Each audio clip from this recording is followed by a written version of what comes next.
I'm going to call into order the work session at 6:05 p.m. First item up is to discuss the agenda format. I did give everybody a couple of copies of what our current agenda format says and what our policy for preparation of agenda says.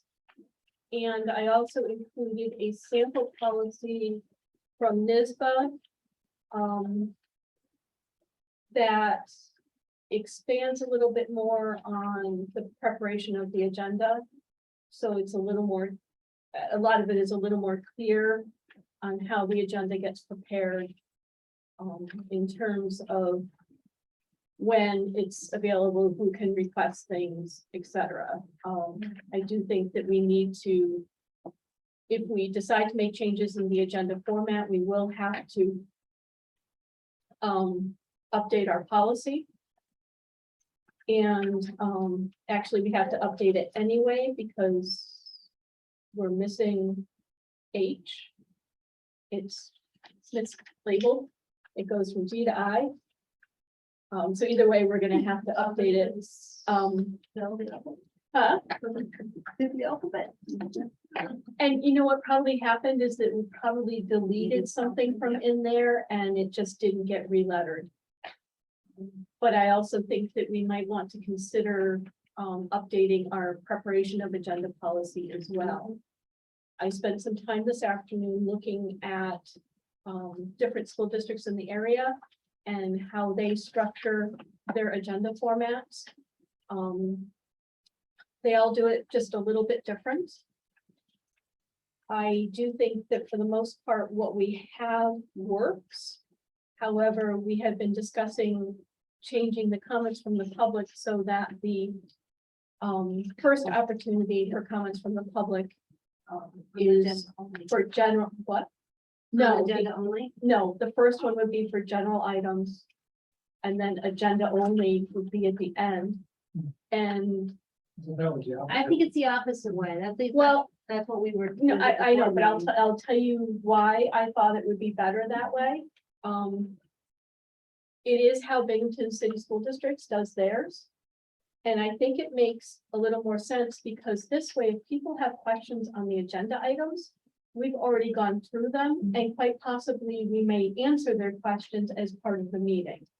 Which means that there may not be as many questions at the end as there would be beforehand.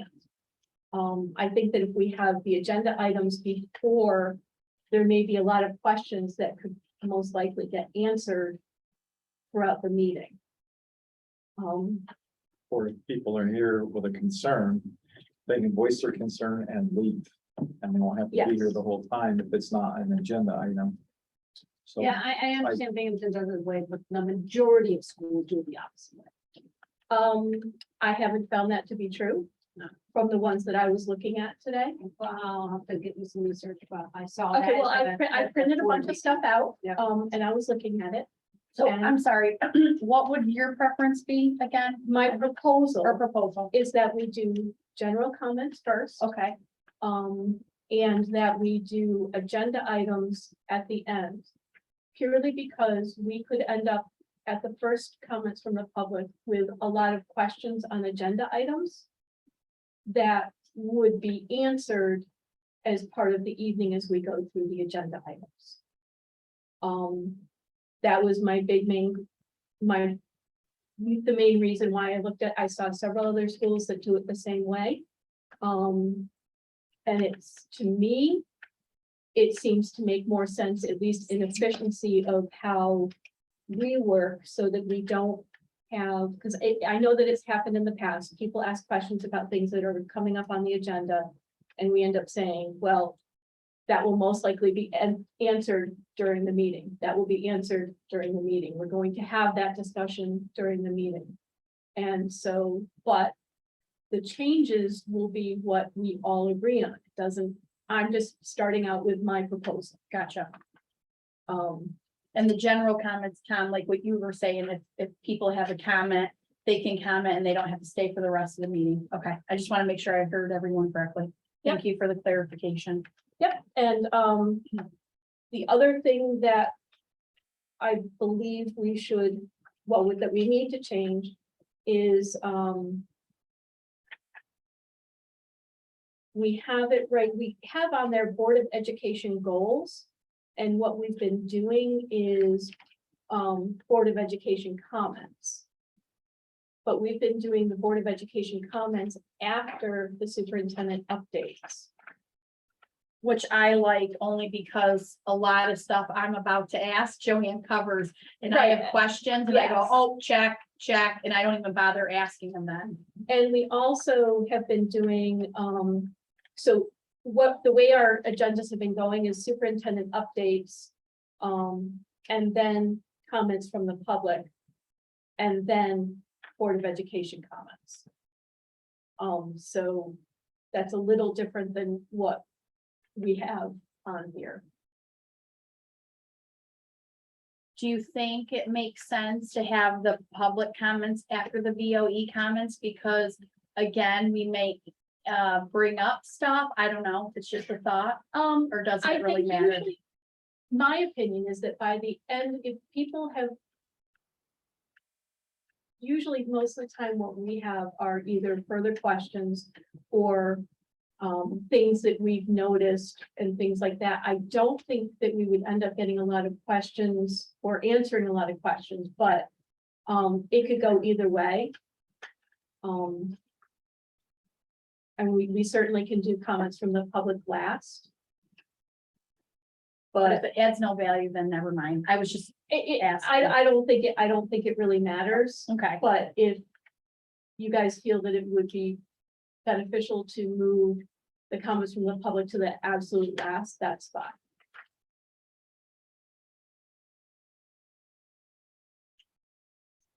So So the one piece I would like to ask about, because I keep bringing this up and I think it kind of covers it in this NYSBA sample. right, I don't, and I asked Joanne this too, I don't know where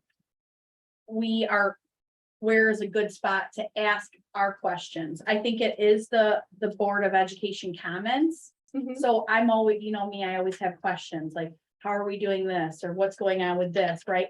Because a lot of my questions are triggered from past conversations that maybe I don't have a status on, or it's not clear or hasn't been maybe shared and- with everybody. and some of those you may be able to ask beforehand, Which I do.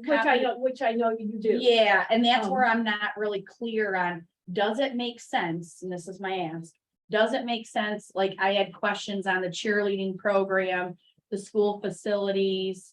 Does it make sense to have that as an agenda item? So it's on there for everyone to see, as opposed to just Tiana asking those, because it provides visibility. In some cases, it may. Okay, But if you're asking something I guess what it comes down to is whether it is, you're asking about it and just looking for an answer, or whether you're looking for discussion. If it's something that the board is going to have to discuss, mhm, then it probably should be an agenda item at that point. mhm. But we also have to keep in mind,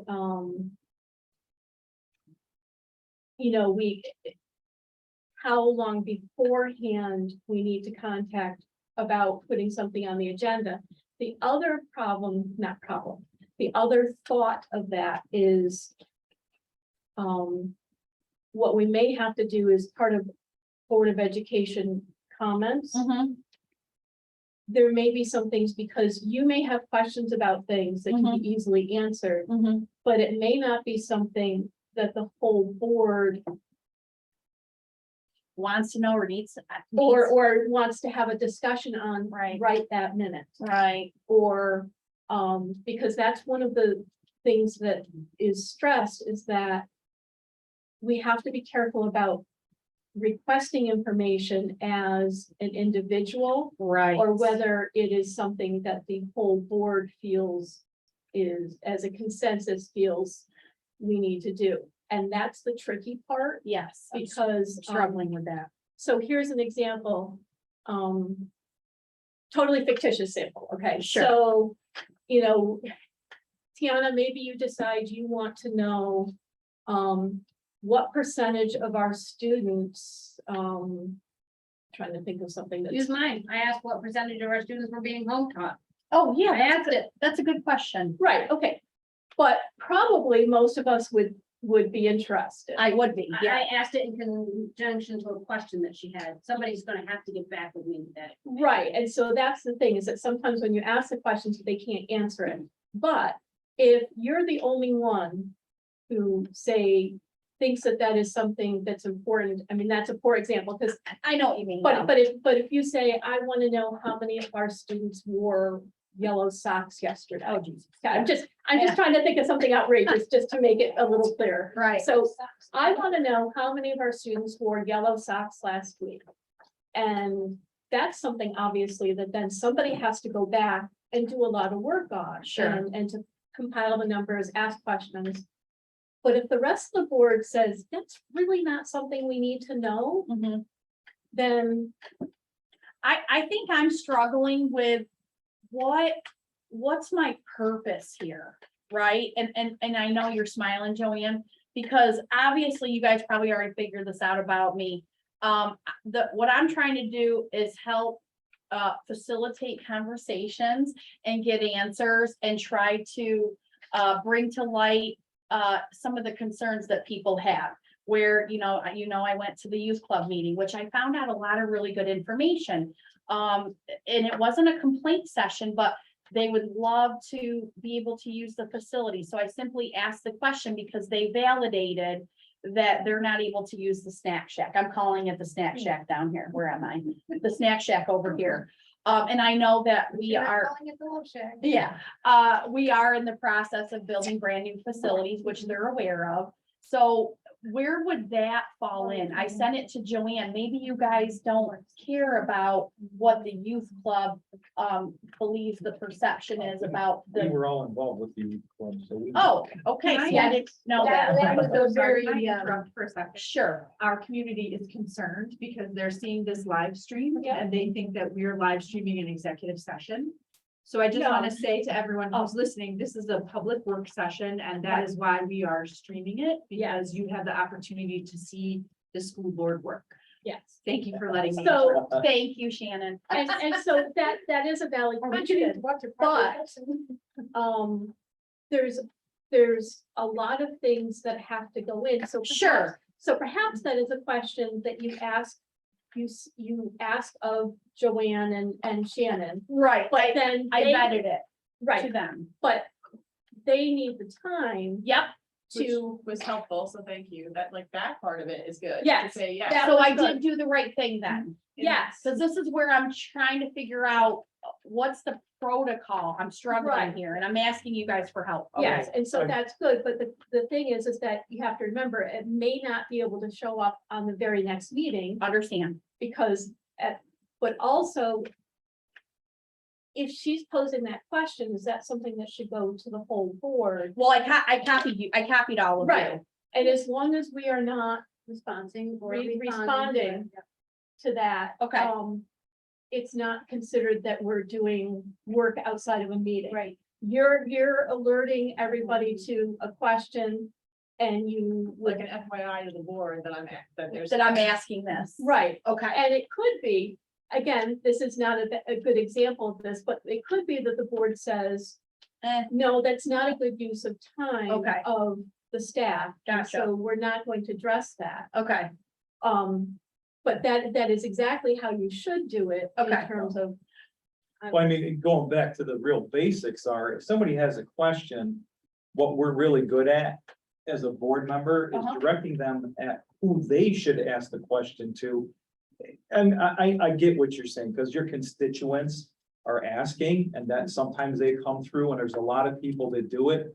I mean, when you go right down to the very basic thing of what we do, mhm, we're always trying to direct to have the person ask the correct person the Right. question. So Right. if it's the if it's the teacher, Yeah. you don't go to the principal. Right. You don't go to the superintendent, you don't go to the curriculum director. You start and then you work your way up. And so, Yes. but I agree with you. I've been on the board a very long time and there's things that's kind of like, well, we can't talk on the phone because that's considered a meeting, like if, Yeah, or if you do emails. Yeah. So, but then you can't cover things during the meeting because there's very strict rules about it. It's very, and I agree with you 100%, that it's Yeah. kind of like, well, then when do we discuss this? Right, I which mean, is why we're having a work session, Right. so that we, Which is good, because after 13 years, this is like the So first I'll time. this is finalize actually my happening the way it's comment. supposed I'm just to. gonna finalize my comment. I'm glad you 'Cause I- said that, Tom. So I went to the youth club meeting, not anticipating to say anything. I was everyone's like, what are you doing here? I'm like, I'm just here to listen. A couple people asked me to, if I'm interested in just finding out about youth club, that I could come. So I went and I really was just there to listen. Well, then they all brought up, hey, you're a board member. I got called out. Many of us have inquired multiple times about the use of facilities, and we're grateful that Whitney Point lets us use the facilities, but we're struggling with the lack of ability to use the snack shack and the facilities. I'm like, well, what do you mean by facilities? The restrooms, I'm like, well, do they even have restrooms over here? I'm pretty sure you have to go across the street. So I was probing and asking, did you go to the right? We asked that people go through the proper chain of command when asking questions, and they all said, oh, we've done this 100 times. Okay, let me understand your question. So then I said, what is your question? And they said, we want to know if we could use the snack shack to be, and they called it the snack shack, so that's why I'm calling it, to be able to use the snack shack to sell snacks, so we can raise money. Okay, great.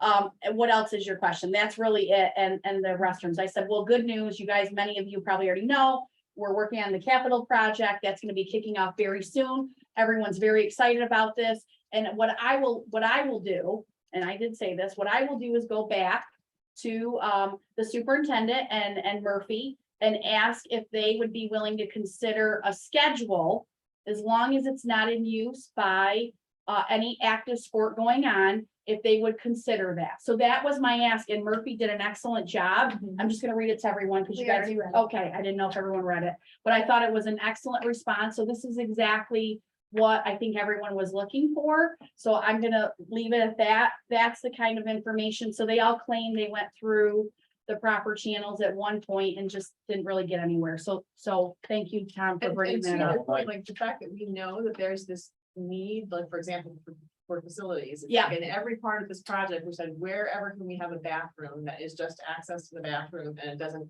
expose the whole building to a security risk. Right, We gotta incorporate that. So it is important okay, for us to know these things. And when people say that nothing happens, things don't magically immediately happen necessarily, but it right. doesn't mean that we're not listening. So that's why I wanted to bring that up, and I think I went through the right process. Okay, so again, I just wanted to ask the protocol, what's the expectation, and where is it okay to insert? And I'm just gonna say, I think I'm more on Tom's level here. Not to say what you did is wrong, Fiona. I would have asked the youth club president to actually email the superintendent or Murphy, copy in the board members if they wish. That, I believe, would have been the better protocol for the conversations with her. Is that what the expectation is? yes and no. It's not that you're wrong, I'm just saying No. it might have been a little better. If, I guess, as far as to my knowledge, nobody have from youth club has recently. Well, they have a new president, so there's No, a I know. lot of stuff going on over there right now. I know, but So I mean, there's- even recently, I don't believe that there has been a request put out in a long time to use the concession stand as an Okay. example. The bathrooms are a little more problematic Sure. because have the bathrooms open. Well, Stacy answered the restroom, so we don't need to go through that. But Joanne, I Correct. wanted to ask you, would you have preferred that come from the president of the youth club? Because I need to know these things if that's the proper Yeah, I mean, I think protocol. that what we just talked about, that in most cases, but if somebody's telling you that they've done it and they've done it and they've done it, I personally just want to know.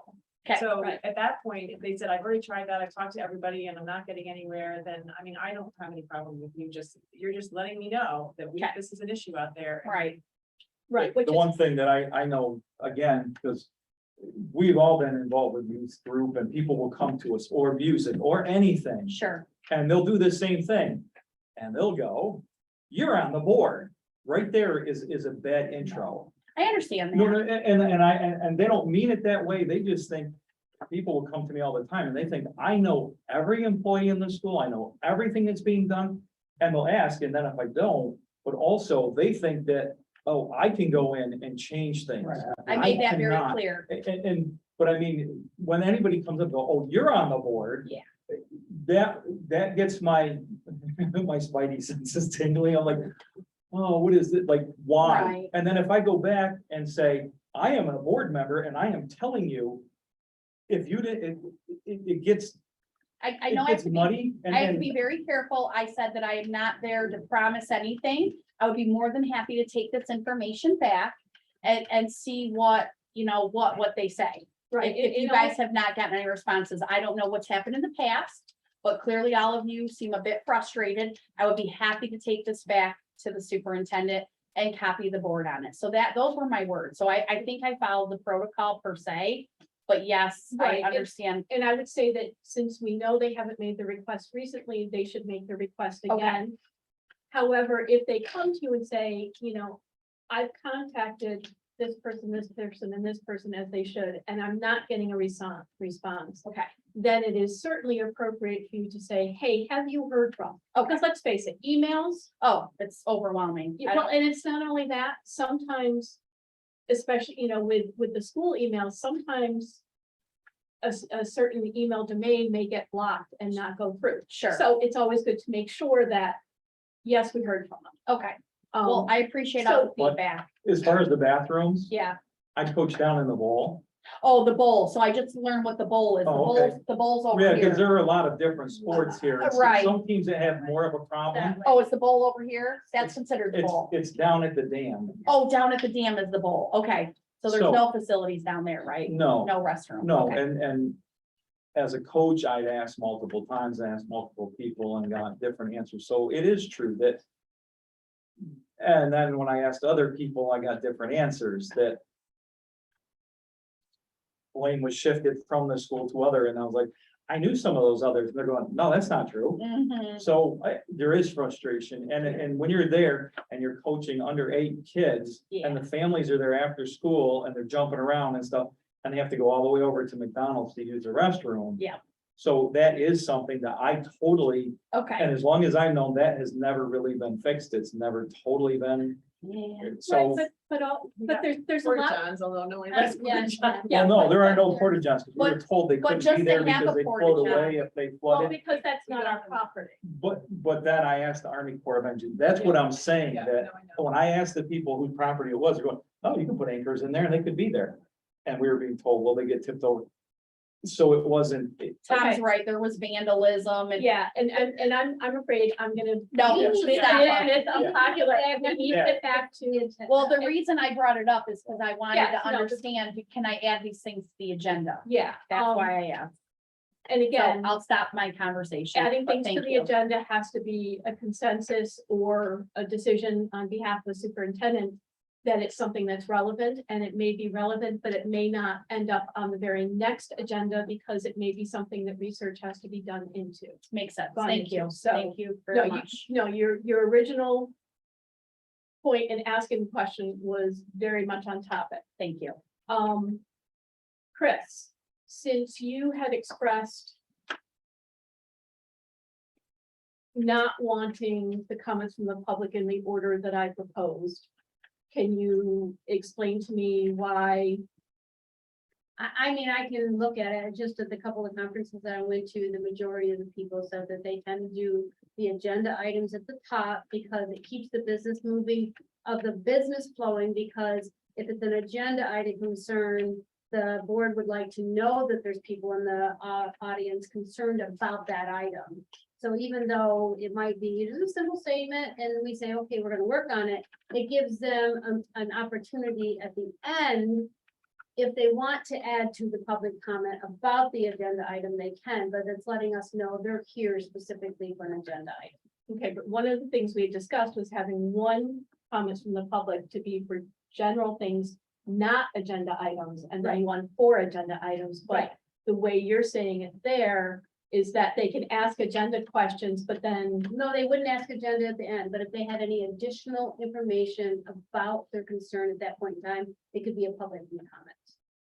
right, Comments from which is public. why right, which is why I thought that if we did the agenda items at the end, some of their questions may It be, doesn't matter to me. I'm just telling you that that's what we saw as a Okay. majority in the boards, but it Yeah. doesn't really affect me one way. yeah, and I was just looking at local, I'm more agendas. concerned about having comments from the public at the front of the meeting that could be heated, problematic, that would take us off the task of business, because I think part of our job is business first. And then having those other additional time to absorb what they're saying and not feel like, well, now I've got to approve this person's hiring and this person's time off and this person's. So it always feels like I've listened to these people and now it's like, oh, let's just get back to this agenda. I just what I'm seeing and feeling from what I heard, that's all. I agree. I don't know. I don't have a lot of problems with the way it's being done now. I know, I understand both things, but I think that the goal was to make them separate types of comments from the public, so we don't have the same, things that were happening last year where, well, maybe you just don't give them another 3 minutes. They get 3 minutes on that topic and then they're done. well, and again, that's something we would need to discuss and we would need to Right. change the policy. So if that's what the consensus of the board is, then that's what we do. I'm just trying to think of what might be the problem and then there's a way to fix it without totally disrupting, because I know a lot of people are very intimidated when they very first come in. They don't want to talk at all when they first get in Right. here. After they sat through the meeting, whatever it is, agenda or other, they're much more comfortable at the end, and that's just human nature. And if you limit whatever, either way, Either way. yeah, is 3 whatever's minutes. at the end. And it's like, well, now I'm comfortable, but they already talked about this and I can't really.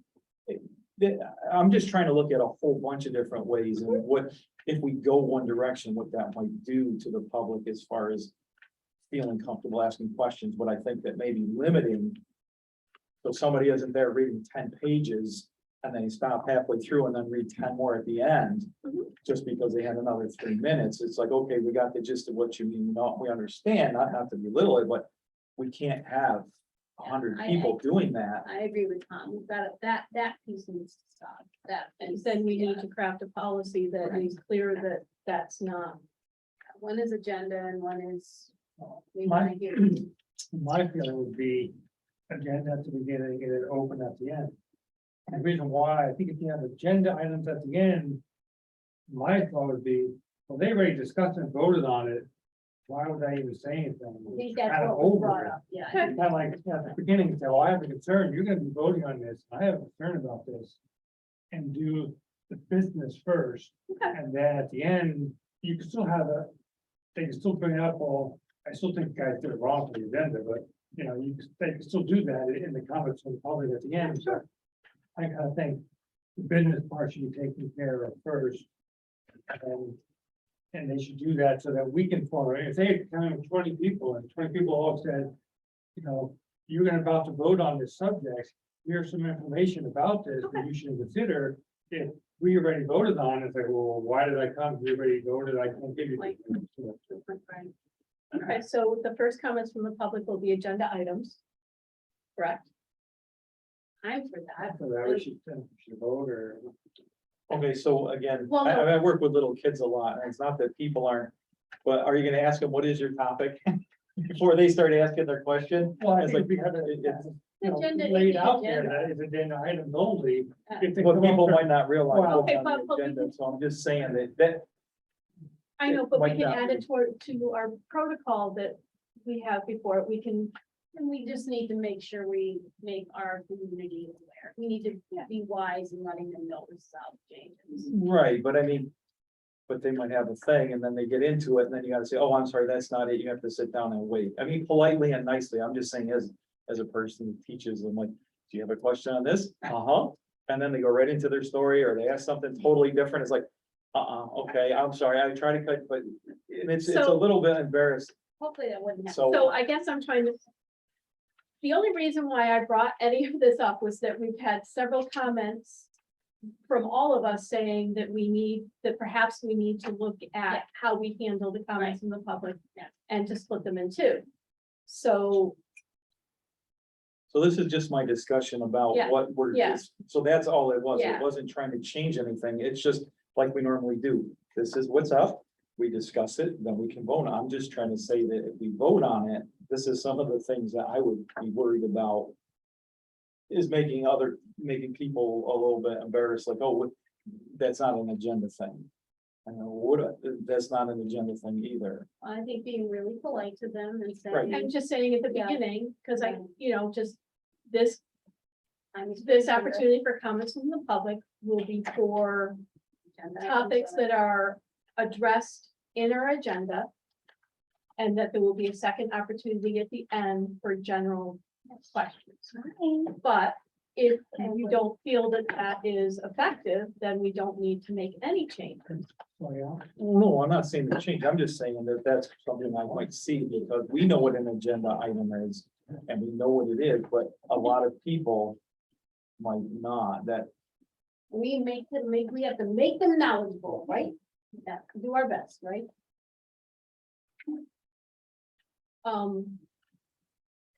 So other than the comments from the public and reordering. Instead of Board of Education goals, it's Board of Education comments. But it would go superintendent's update. Yeah. And then comments from the public. And then Board of Ed comments, is that what you're saying? At the very least, it needs to be, I just didn't know if you were gonna put, if the Board of Education comments is gonna come after the comments from the public. Or before the superintendent's update, I wouldn't want it before the superintendent's update. No, she No, had yeah. superintendent's update, And then then- comments from the public, and then Board of Education comments. That's, the way I- that's. or, That's the way it is now. Yeah, Yeah, I know, that's the way it is now, it's just not the order that's on the sheet. That's right, all. exactly. So I was just proposing that we change the order to reflect what we've been doing. because it's a good flow, I think. I think the Board of Education goals is just something that we could be doing in our meetings that we have, that are Right. appointments, our Well, special. I mean, the last time this was addressed was 2019, and that's when we came up with the consent agenda, and that's all we changed. Right, let's put that agenda. And so that part wasn't ever changed, and so Right. that's, And can I just say that I'd like to re-emphasize the word comments. Board of Education comments, not necessarily Board of Education requests, investigations, just comments. I don't like that. Because when we have other. and questions, we I'm need- looking for information, not, Well, I think I'm struggling with that, and again, this is me trying to understand what the protocol is. For example, tonight I was gonna bring up when, people pose questions during the Board of Education meeting and Stacy documents it. I've never seen a response. How do we, those questions that people have are really good questions. I would love to know the answer to them. How are we responding to those? That would be a question that I would ask this evening. some of those That's a questions. question though, not a Some of comment. those questions are answered by the appropriate person contacting the person who asked the question. What, some of those questions Joanne has answered during her superintendent updates. Right, okay. And while you may be curious as to what the answer to the question was, it may be that there are other appropriate channels that need to be followed, such as, if there's a specific question that needs to go to somebody else to be answered, that somebody else is going to contact that person and answer their question. Okay, so let me pose the question a little differently. Again, this was going to be, I know it says BOE comments, that's why I'm struggling with this. Many people have approached me where they've asked questions 3 months ago in a board meeting and claimed, again, these are claims, that they've not received a response to the questions that were documented by Stacy. I always say to them, you may want to follow up and find out, you know, perhaps they're researching your question. Again, I don't know. But this has happened many times to me. People have reached out to me. So I was just gonna pose the question because I'm curious what the process is. Right, the process is that if somebody has asked a question, Yep. you should not be following up on their behalf. No, I'm not. I don't want to. Okay. I was gonna ask the question, what is the process for the sake of people Gotcha. hearing What what you- the process What is? you should, if somebody comes to you and says, hey, I haven't heard back, you want to know how you should be answering? Oh, no, them? no, no. I've Okay. already answered and said you'll need to, you should follow up. But I'm asking, like, she just asked, she preferred the BOE comments as opposed to questions. And I'm saying for tonight, for example, I was going to ask the question when people come in and they pose a question, and oftentimes they look at the board and Joanne and Shannon, and they're posing a question, Stacy documents it.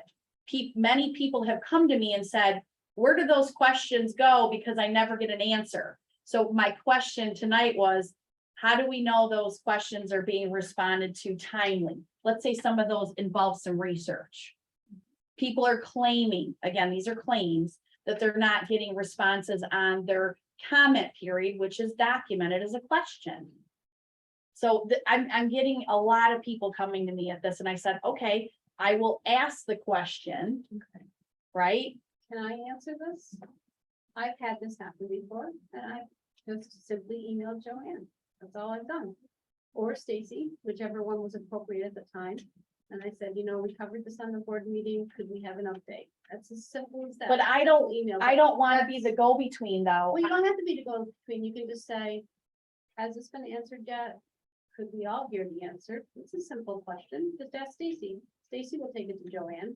But It's as simple as that. But I think people are asking the question, many of them feel that their questions aren't being answered when they bring them up in a board meeting. That's what But I'm trying to maybe say. they have been. That's why I'm asking Okay. Stacy or Joanne to let me know if And they have been. sometimes, I mean, I'm not saying that all the time, but sometimes the questions were kind of, especially during this last year, were big picture questions that we have a response to that they don't really feel like it's the answer that they want. You know what I Okay, mean? and So they- that sometimes is what the problem is. Okay, So their stance is different, and our answer ends up having to be in a lot of those cases where this is just what we have to do. gotcha. You know what I mean? And that is not a good enough answer. Mm, And that sometimes happens. And Sure, it's not the answer they want, but do you understand Yeah.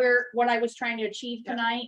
So I don't agree with her statement, BOE comments, because I think it should be BOE comments / questions. I don't know, I mean, you're talking about you have comments from the public, they can, and it's not a question answer period. No, no, Why I'm would not the asking board- for an I answer. know, though. but why would the board have a question period when the public doesn't get it?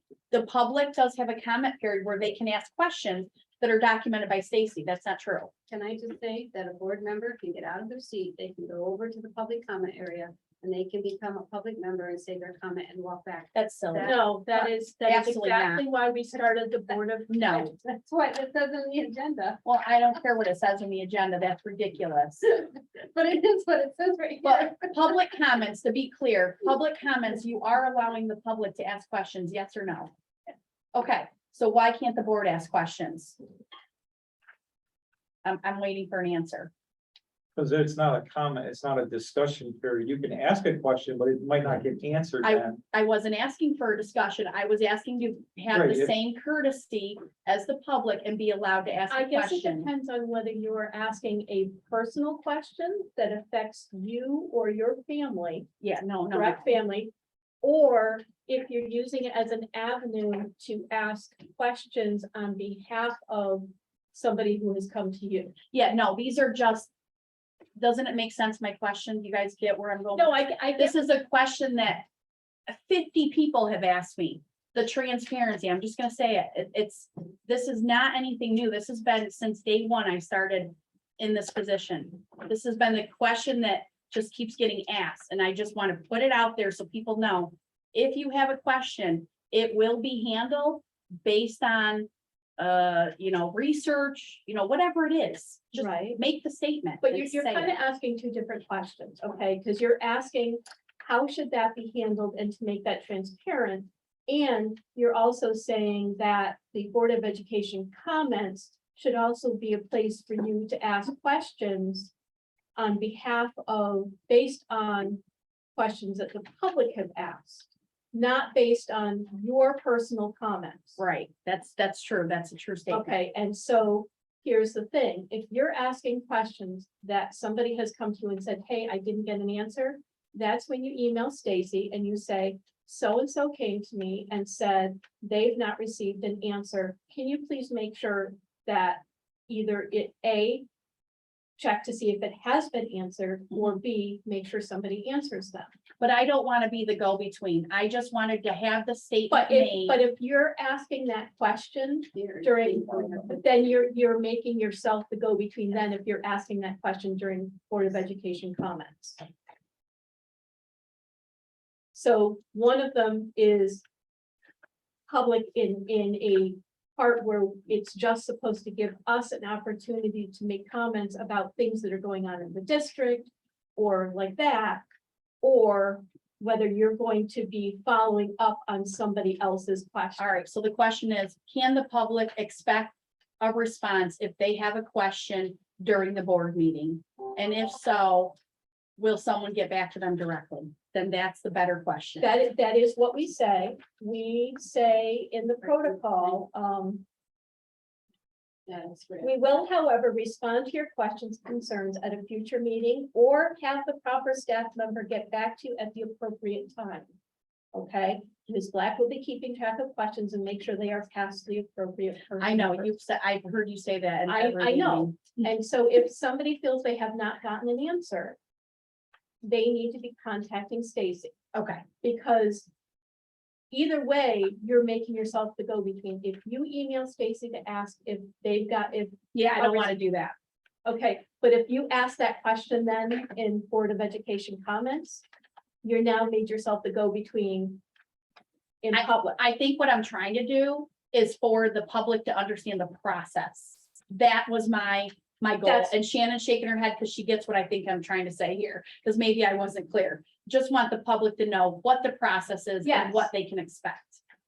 Yes, but you still have, you are still saying two different things. That's clarifying the process, but you're saying then that the Board of Education should be able to ask questions during that time period. Okay, I would And- still like to be able to ask questions though, so I'm asking. But that. if you, what that was originally intended for is if you have a question that concerns you Mm, or your student or something like that, if you have a other question, you should do what you did with the youth group question, okay, email Joanne, okay, so that either A, they can prepare something for the next meeting or the meeting after that. The goal is to not have us asking questions, I don't want to say off the wall, that's not the right thing. That take the administration bite off guard and they haven't had time to. research Right. and look at it. but I So- wouldn't expect them to have an answer. But, That but, wouldn't but, be the but still, if expectation. you're asking something that it's different if you're asking a question about something that occurred during the meeting, but you should be asking that question when we're having that discussion In the meeting, in the meeting. gotcha. Board of Education, and that's when you should ask all of your questions. Okay. They can't always answer because again, they don't have everything right at their fingertips. But, that's when those questions should be asked. If Okay. you're asking something about a previous question that you feel hasn't been answered or you'd like to know the answer to, that's when you need to be emailing them. So either they can tell you what the answer was, Okay, or it can be brought on as a future agenda item to have further discussion, okay, or be part of the superintendent's update. okay. So that because the Board of Education comments was intended as, I always thought it as more positive things, but that was my opinion. yeah, I mean, and that's what it was created for, because, you know, we would. It's a time for us to make personal. I'm not explaining myself well, and I apologize. No, it's okay. It's, I'm not sure if I agree, but that's okay. Wasn't it more of a commendation Yeah, purpose? yes, yeah. Like she makes commendations about things that have happened and it's been encouraging for people. Things that we've seen that have been Right. good for us to Yeah, see. I understood it as the public have a chance to do comments. So we either had to go out and sit there Right. to be a public person to give a comment. Right. that just So we means- decided to have a board comment instead of going out there, sitting there and to give a comment.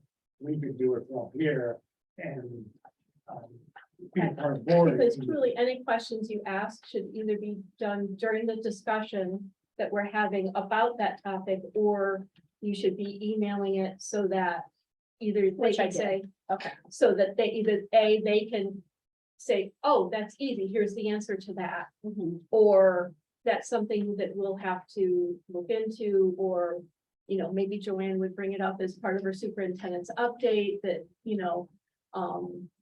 Joanne did respond to me and say I could bring it up as an agenda item in fairness to me.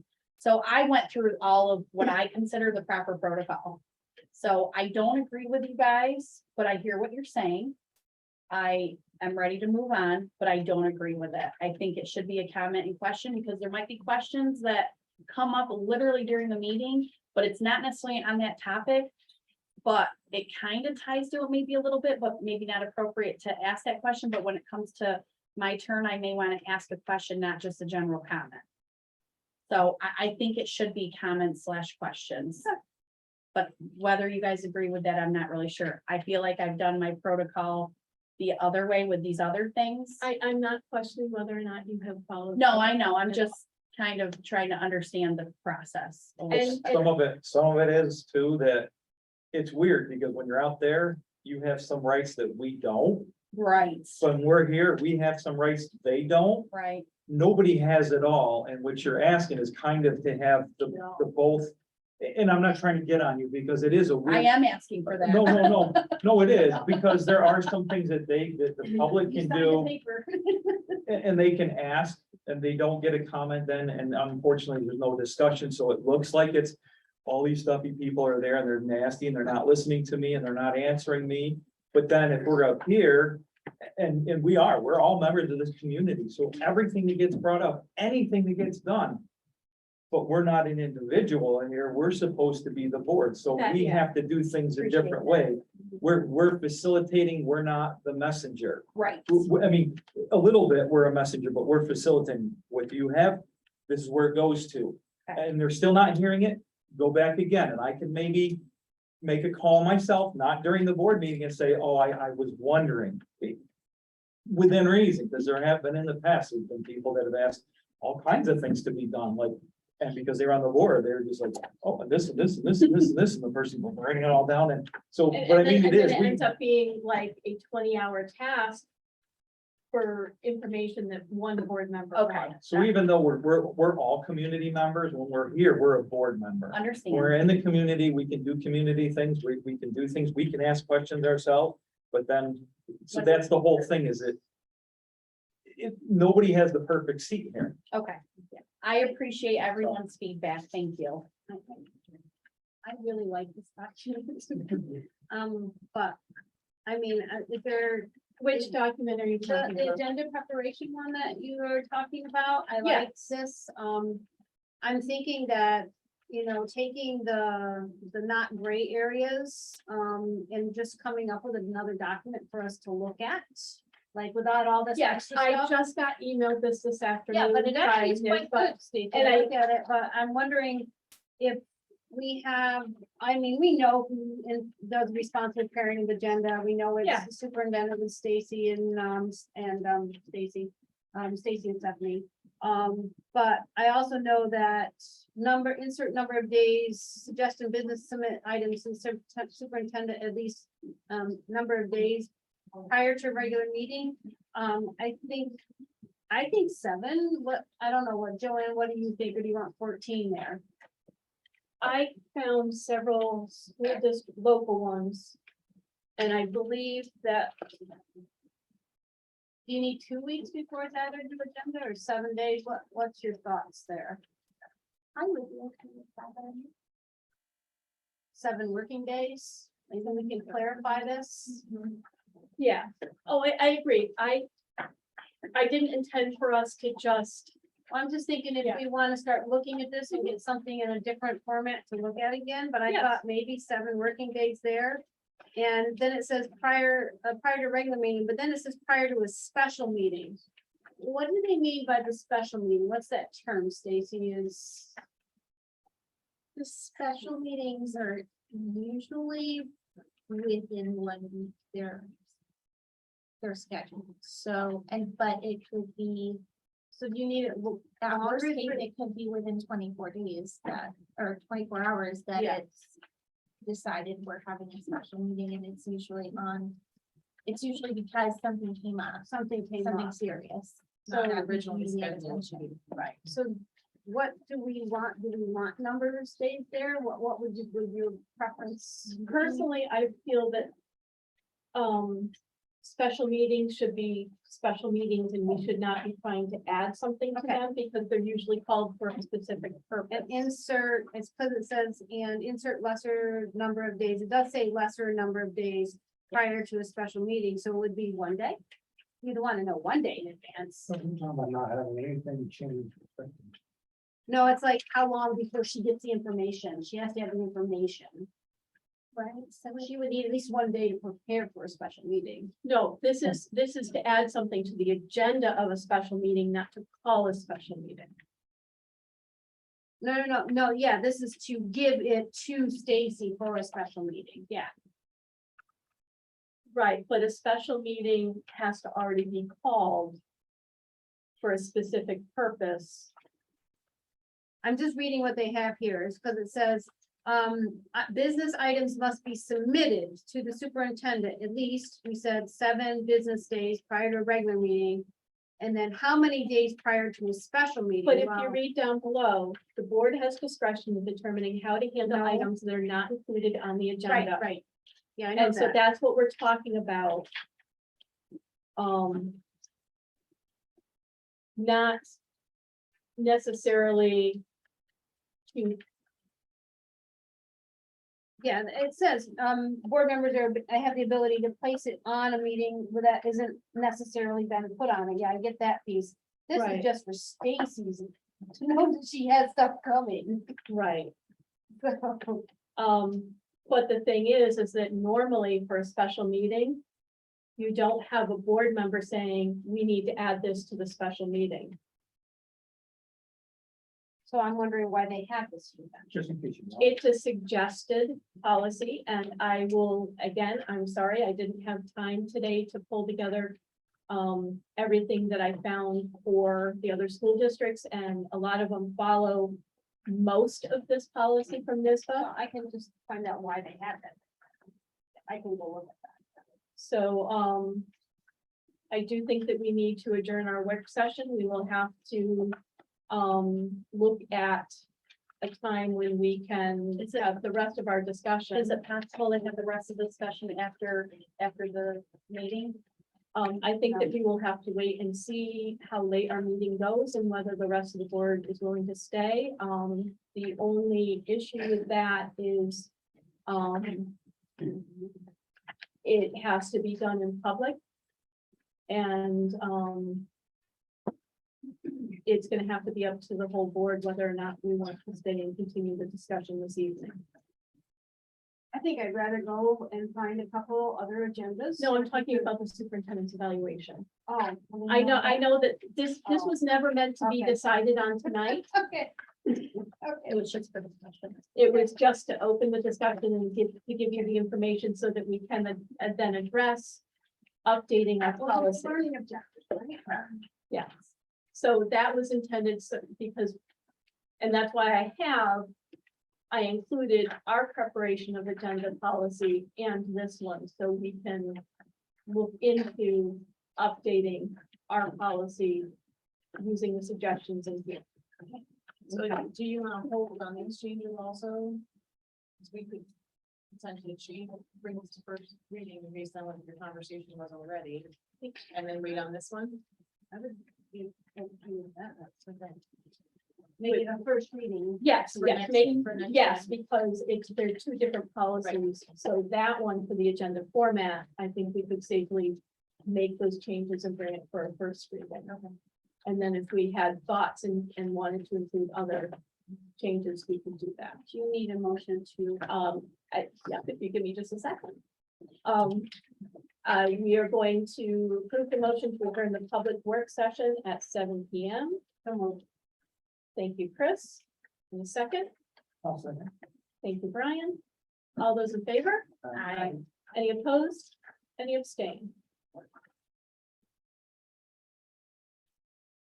Okay.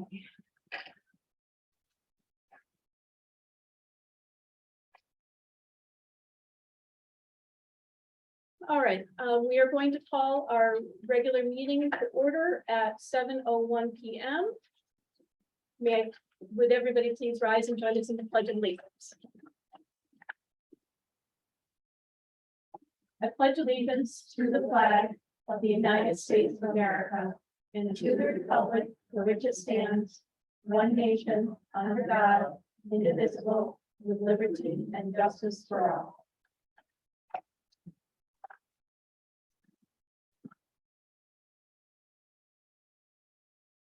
Is there a need for executive session at this time? Very brief. Okay.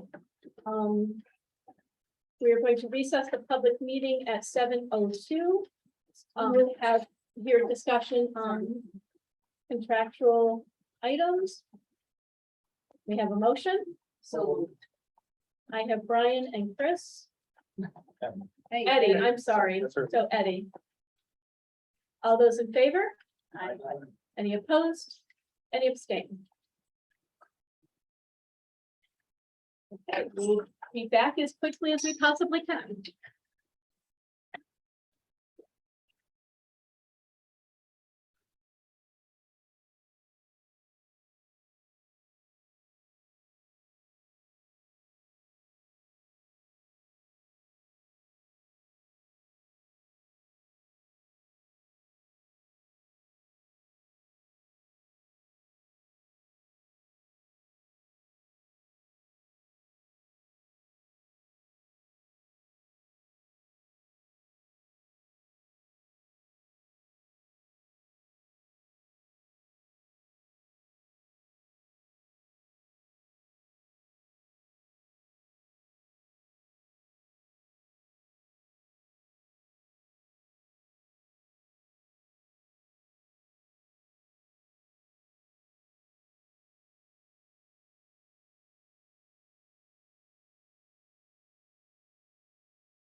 Okay, we are going to reconvene to the regular meeting at 7:12.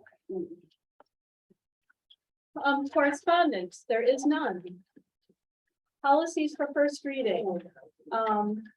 Approve policy number 5760, qualifications of bus drivers for first reading. May I have a motion? Thank you, Brian. Second. Thank you, Chris. Policy number was that? 5760.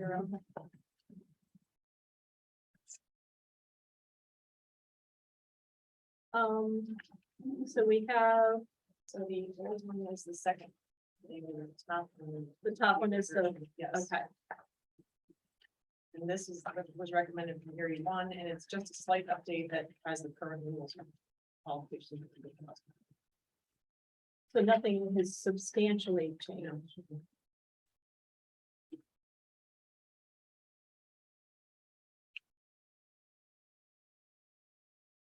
Do any of the board members have any questions on the changes that were made?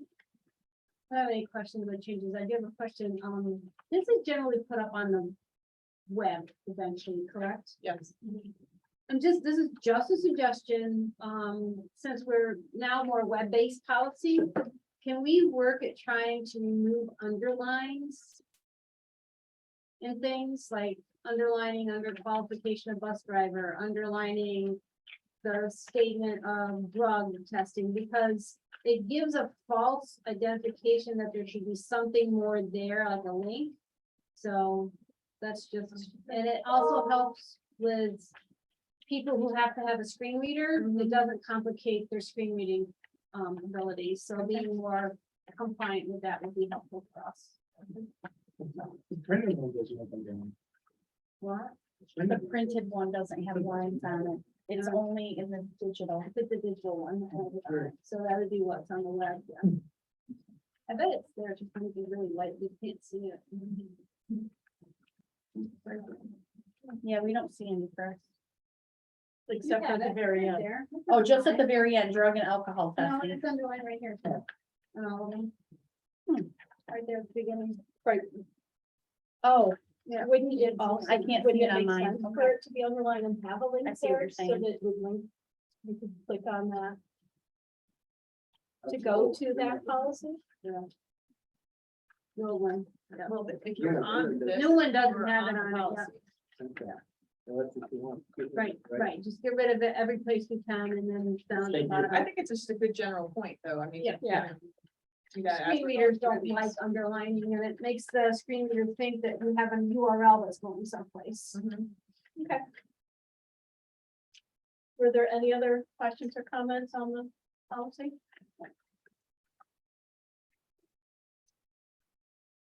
Okay, all those in favor? Any opposed? Any abstain? Approve policy number 8110, curriculum development, resources and evaluation for first reading.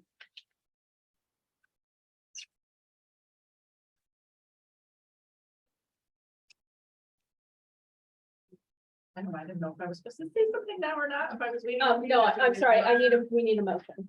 Also moved, sorry. Thank you. No, that was, and a second. Thank you, Ed. So this is a recommendation from Erie One, who is the policy provider that we utilize. And basically, I'm recommending the removal of the Whitney Point 8110 and planting it with the Erie One, just because it's more clear that we have to follow New York State guidance when it comes to curriculum. That's really who directs us and all that. So So which one is the Erie? the Erie one is the blue one. I don't think the blue one. Okay, the yeah, pretty one. Yeah. the middle one.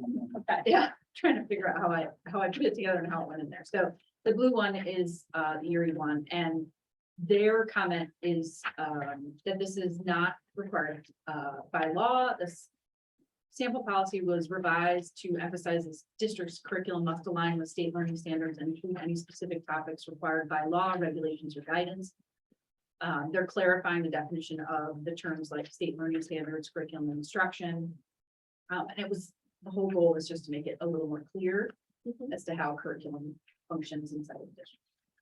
So here's a silly question. Is there any difference between the second one, the blue one, I don't believe and so. the third one that has highlighted? No, it's ours. That is what was that? The first one, which I Yes. can tell. Yes, and then the other two were Erie had released it and then released it again. Gotcha. So that's how we Okay. ended up with two in there. So the blue one is the one that we're asking that you would supplant for the written policy. Okay. So for second reading, it would be on policy. Ever.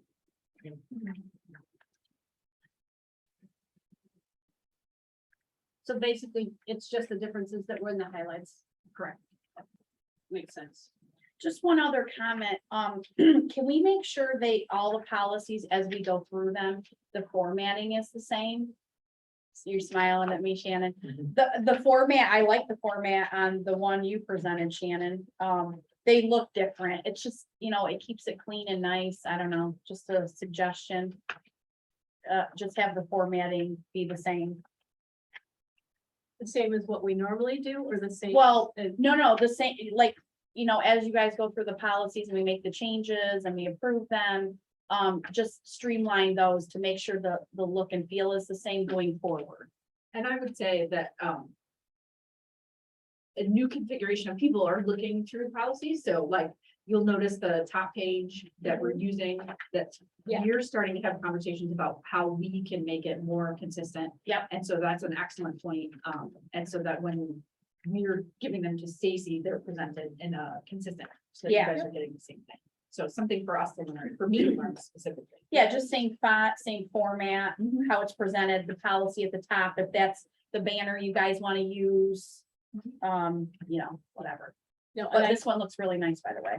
I do appreciate the cover sheet for each one, because it Yes. does help. Very easy to read, thank you. Any further questions or comments from the board? All those in favor? Any opposed? Any abstain? Okay, policy number 8340, textbooks, workbooks for removal.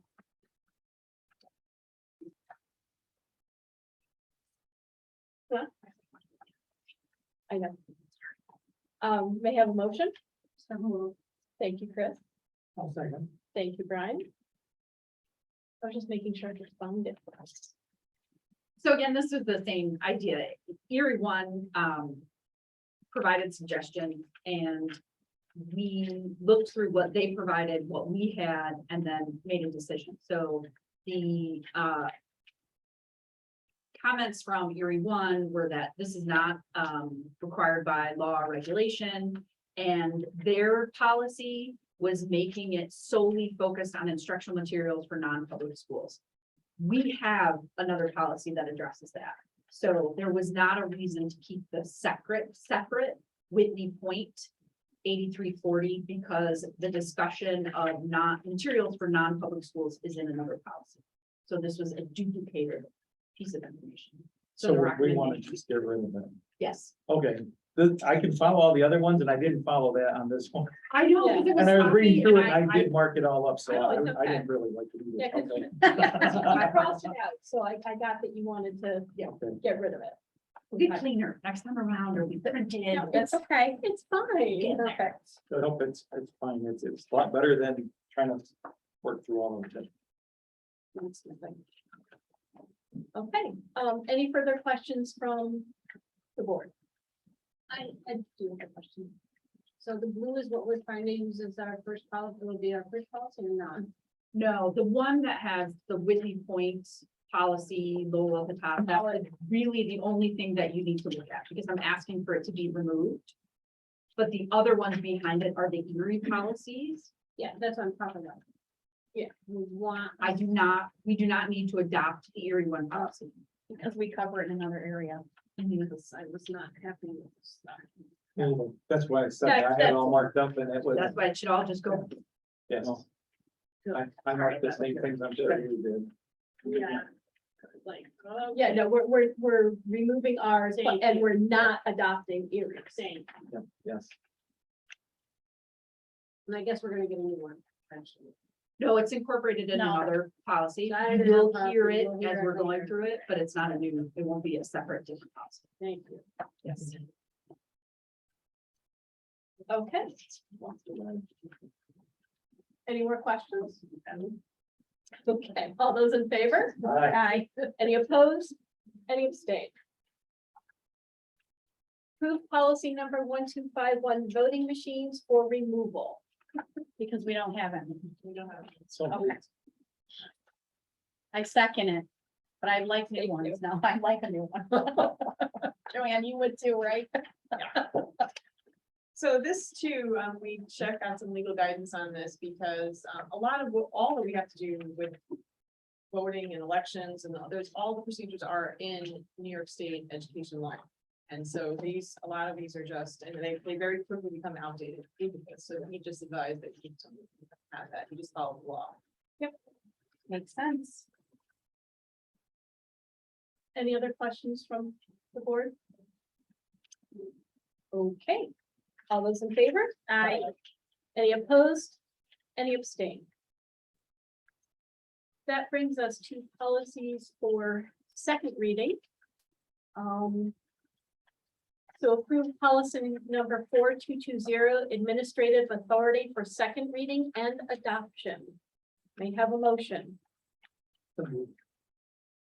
Thank you, Brian. Second. Thank you, Eddie. So this was the policy that we read last year, and last month, not last year. We had two separate policies and the very one suggestion was just to combine them together. And so, and it doesn't really change it very much, but combines it into one. Sweeping policy. Yeah.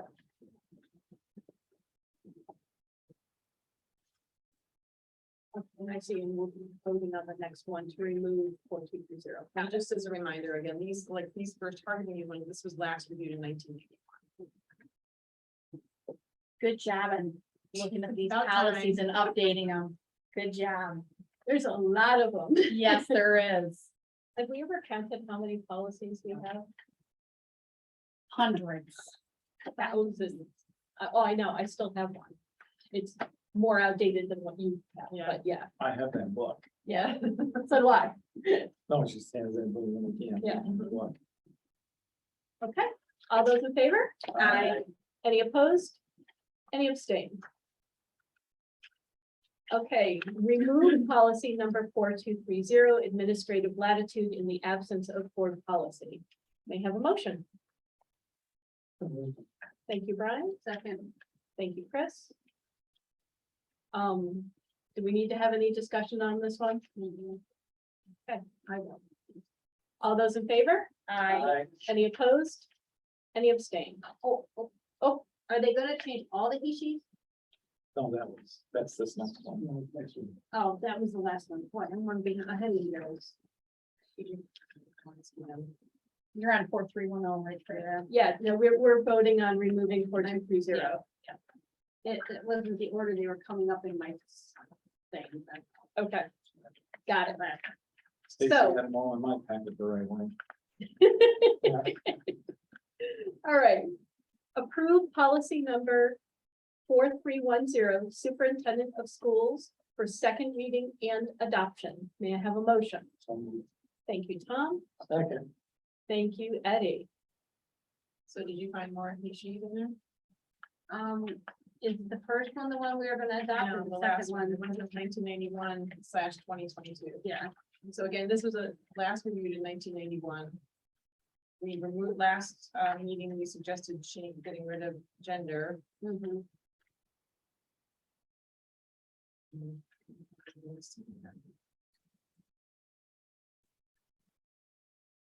The updated one is the first one, It's actually the or last. the last one. It's the Oh, that's- last one. Mine says Okay. 1981/2022. Oh, in my packet, it's the first one. Pages 16 and 18 in my thing. So are we getting rid of he, she? Okay. We did in that last. Yes. edition.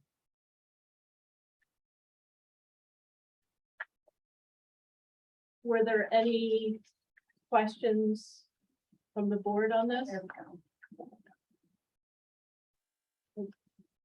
No,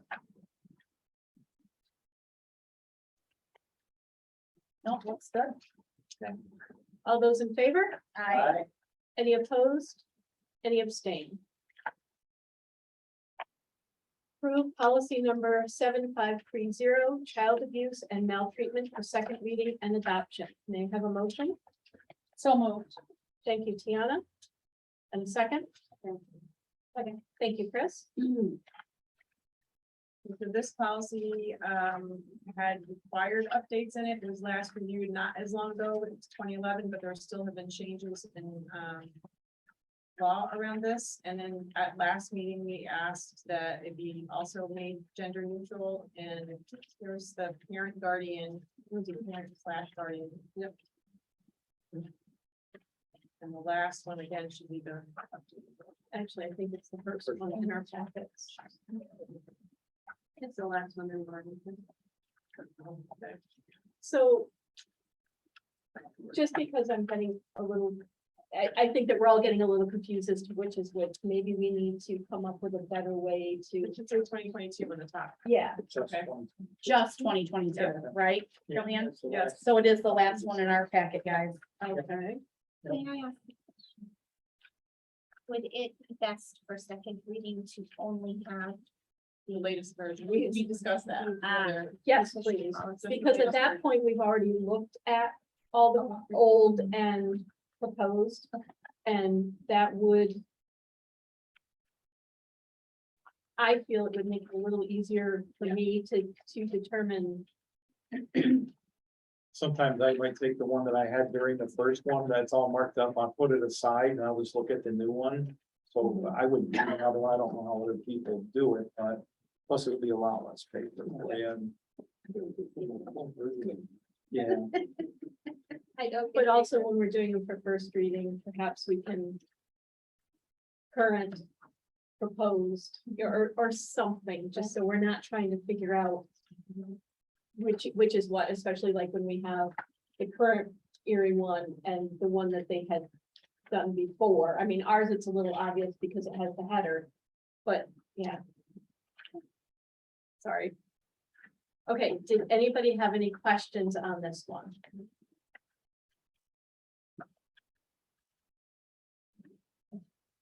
Okay, all those in favor? I, Any opposed? Any abstain? Remove policy number 3110, school-sponsored media.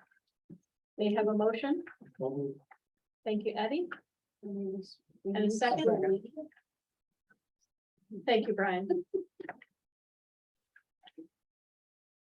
Wondering if we could remove school media. So this one, we're just proposing to remove it. Yep. Any questions from the board? All those in favor? I, Any opposed? Any abstain? Approved policy number 3120, flag display for second reading and adoption. May I have a motion? Thank you, Tom. second. Thank you, Tiana.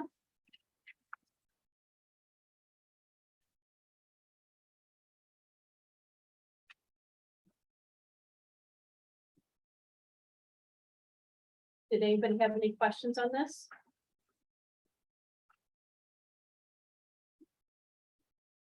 Okay, I know it has flag display, but, do we have it someplace else that our flag is supposed to be lit if it's outside at night?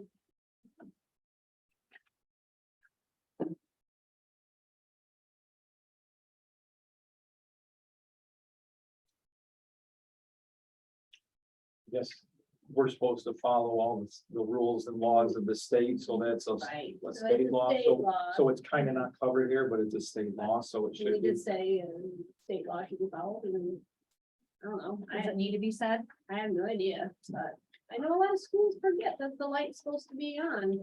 If it's up at night, if it's not taken down. So we can bring that back as a question. Whether just saying in accordance with state education law and executive law is enough, or do we need to say? following all state education. Well, executive law says that it has to Is be it- lit if it's flying at Right, night. so is But it yeah, I according think- to strong yeah, I enough think it does language? Okay, I think it's strong enough, but you wanna just check that it's there, then I'm fine with it. I think we need to look, Well, they do sometimes, don't they? we never did. And I would- we had to take home and we had to take them down before dark, it was part of somebody's job.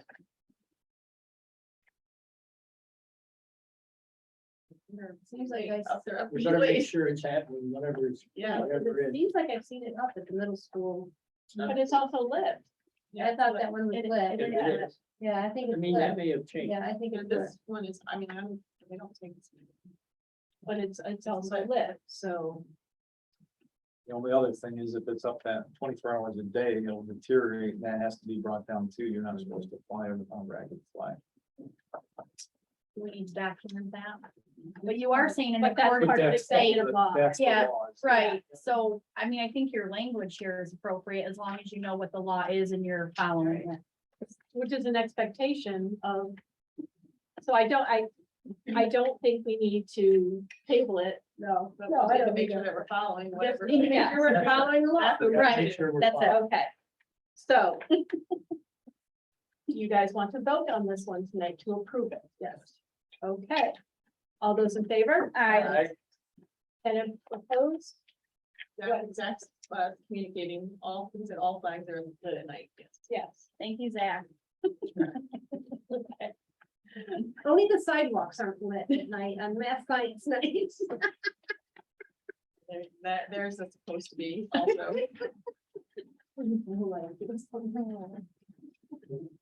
Okay. All those in favor? Aye. Any opposed? Any abstained?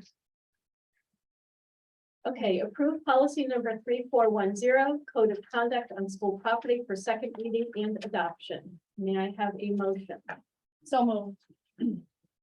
Thank you, Tiana. And a second? Second. Thank you, Chris.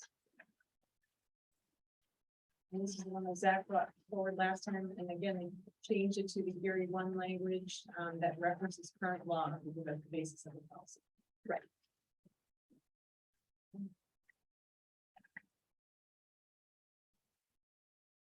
Does anybody on the board have any questions? on this Just policy? The only thing I would say is just making sure that the code of conduct is on the internet website and that it shows the most current, so everyone can click it and they know what the code of conduct is. And it is very clear. That would be the only comment I have.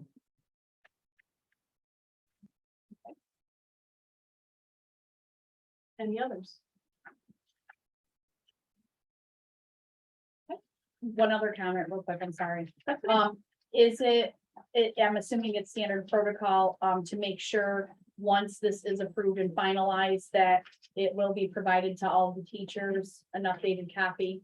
Okay, I don't know if you send them a link or if you actually provide, a printed copy.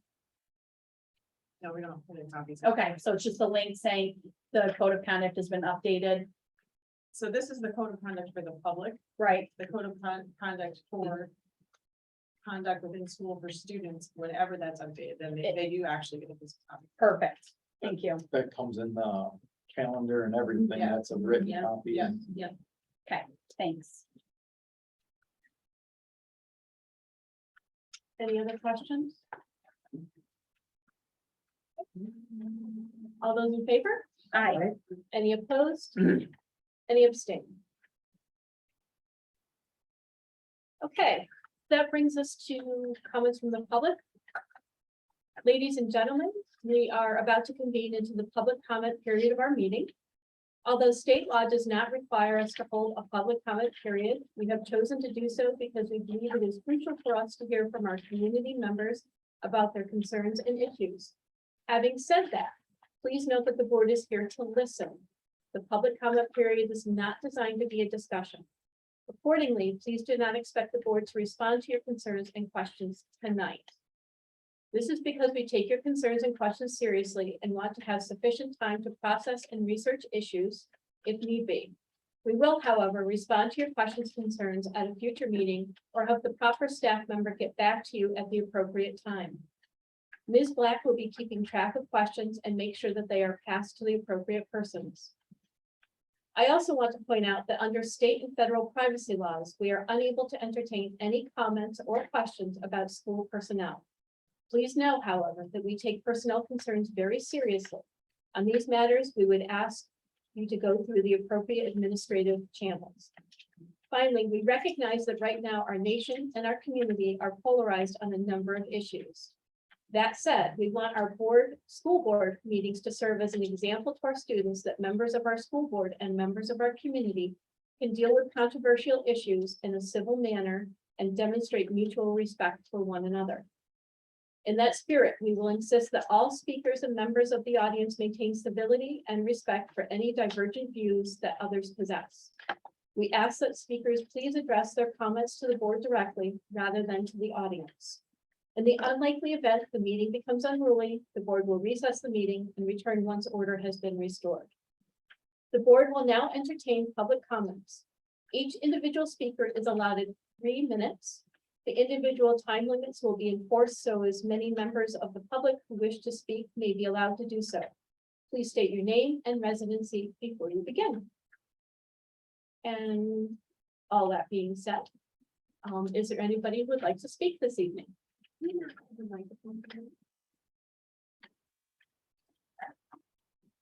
haven't been in the last couple of meetings. They've been not behaving. Do we well. need it? It's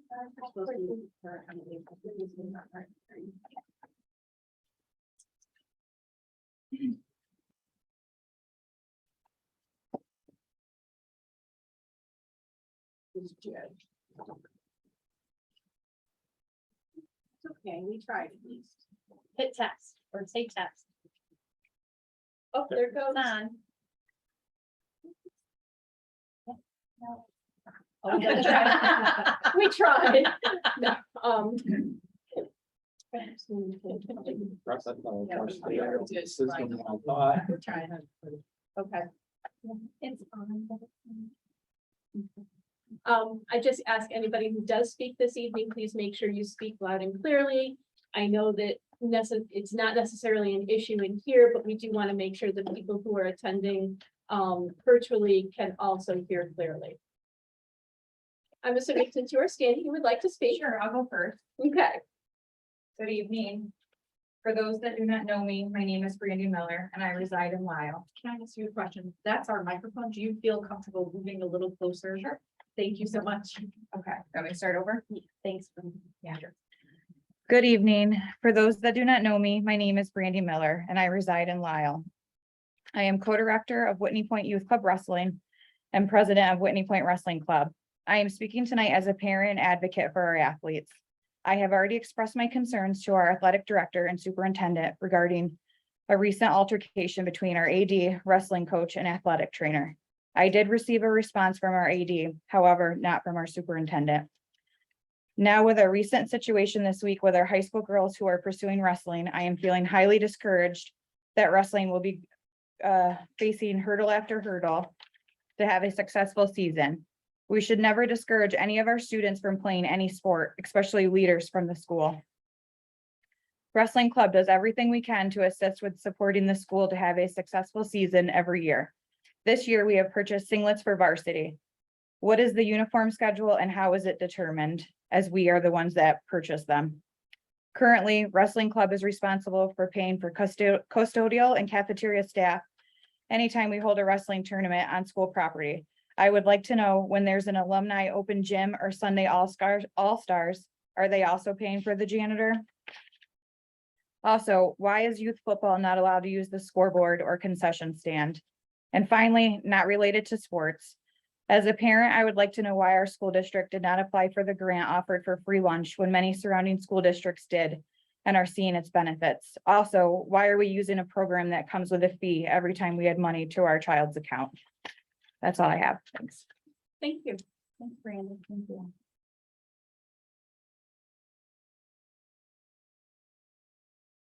Is there anybody else who'd like to speak this evening?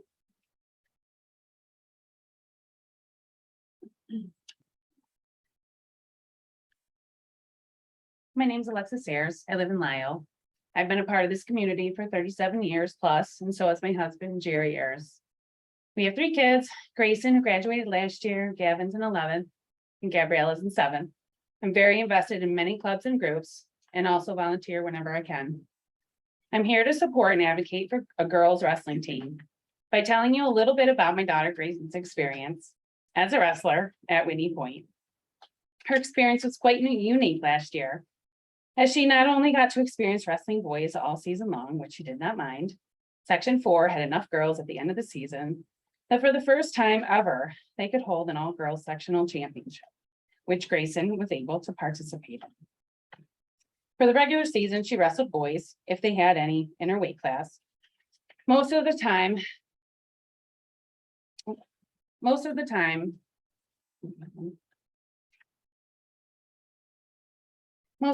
not winning, but growing in knowledge, strength, and stamina. In other words, she was tough as nails mentally, physically, because of that, I think. So when it came time to wrestle at the all-girls sectional championship, she went, she wrestled her heart out, and she dominated. Grayson Ayers became the first woman wrestler in Whitney Point history to win a sectional 4 championship title. To say we are proud of her, this accomplishment is a huge understatement. The mental grit and physical strength it takes to step out on that mat as an athlete and know it's just you and the other opponent. There's nothing like that height of an athletic experience anywhere else. The confidence, courage, and life-changing lessons she learned from being able to be in her element on an equal playing field will forever change the course of her being. I watched her grow into a stronger, more independent woman through wrestling. Because she was able to participate in the all-girls tournaments, she was able to create goals, crush these goals, and flourish as a superior athlete that she is. Bill McNeil and Dick Ballard then encouraged her to go a step further and participate in an all-girls 9-weight tournament in New Jersey, New York Wrestling Association for youth. What an amazing different feeling it was for Grayson to walk into the gym filled with girl wrestlers of all ages and even women refs. Not better, not worse, but just completely different feeling. She wrestled harder than I've ever seen her wrestle before. She lost, she won, she cried, she got angry, she hurt her shoulder. She persevered, she placed 3rd at the state level against other girls. Watching her embrace her power, her raw strength and courage that day was so inspiring. As it was to watch all the girl wrestlers. My husband also wrestled for Whitney Point a long time ago, guided under the same encouraging coaches as Bill and Dick. His life, as well as our daughter's life, has been dramatically and positively changed for the good by these outstanding longtime pillars in our wrestling community. By giving an equal opportunity to the girls to have this kind of character building experience through a girls wrestling program would benefit so many more girls by instilling within them confidence, grit, resilience, mental toughness, self-esteem, self-reliance, and discipline. Wrestling also encourages physical fitness, teaches basic self-defense, and provides a family of wrestlers. And any wrestler knows that that's family. Creating a girls sanctioned wrestling program at Whitney Point will help expand opportunities for the girls to compete in a sport and ultimately grow the sport as a whole. Thank you for your time. Thank you. Thank you, Lexi.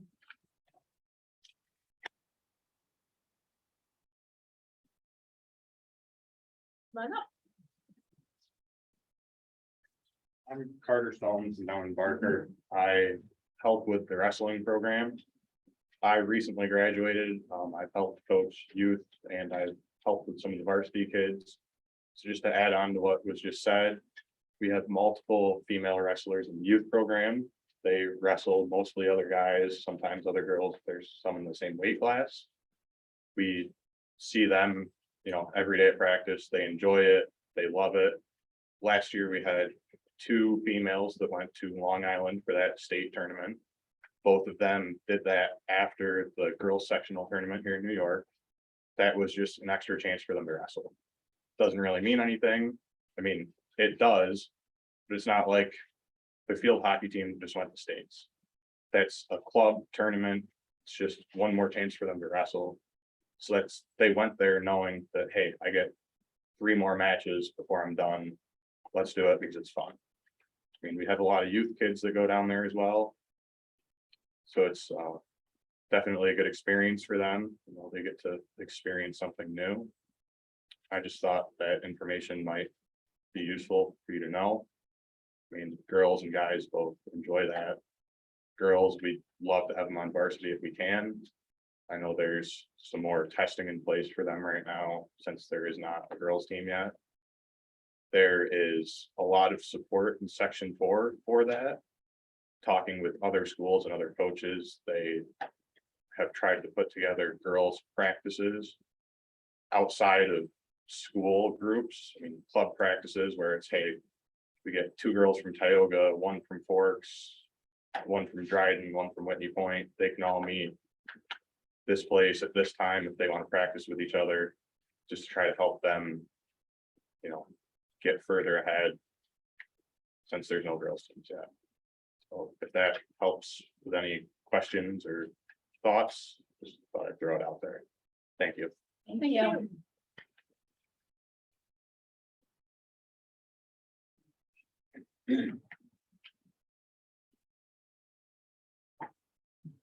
Is there anybody else? Yeah, I just have just a really quick thing that I wanted to ask about. So, the policies when they're read for the first time. Linda, I know that we all know you. Oh, sorry. But I live you in- also- I live in Lyle, been here my whole life. But you also need to come up by the microphone, Oh. just as we've asked everybody else this Okay. evening. Thank you. I just project. Thank I, you, and Linda. and I understand that you can, but. I had while to, we or I can- wouldn't have know, but survived. Oh, I while- know, I while know. We can hear you. No. It's just really, really quick. So you had a ton of policies and I couldn't come to the meetings in October. I was roughing and I couldn't get here, but this is my question. How do I get my questions answered? And before it was suggested that I email people, and out of the 7 numbers, I got 2 responses. So my question still is, how do I get questions answered? You can redirect me. I don't mind at all, as long as I get something back. But that's my first question. And, kind of riding on the coattails of that, where can you find the proposed policies for like their first reading? That's my other question. And I'd be happy to email it to whomever. I know the policies that have been approved are on the website, but we don't know what you're voting on. So I guess I just would like to know, where can we find that information before you're voting on it, so that we know what you're voting on? And I know a lot of it's just a little rewording, a little tweaking. But that's my question. I'd be happy to email it if that's what I'm supposed to do. Regarding the policies, I would suggest that you, Stacy, would you be the appropriate person to email? Okay. So I mean, the ones you already voted on for the second reading, I know they're already, I can just find them on the website, but all right, I can do that. And then other questions, they be directed to the board members as a group, like They should be directed to Stacy. for questions of the board. Yes. So I'm asking a non-board member questions I want to the board. They will be relayed to us. Okay, Actually, Linda. That's okay. you're No, doing- you what didn't you're say doing that, Right so, now yep. is you're trying to have a discussion with us. So I'm telling you, Stacy, okay. Thank you. thank you. Thanks, Linda.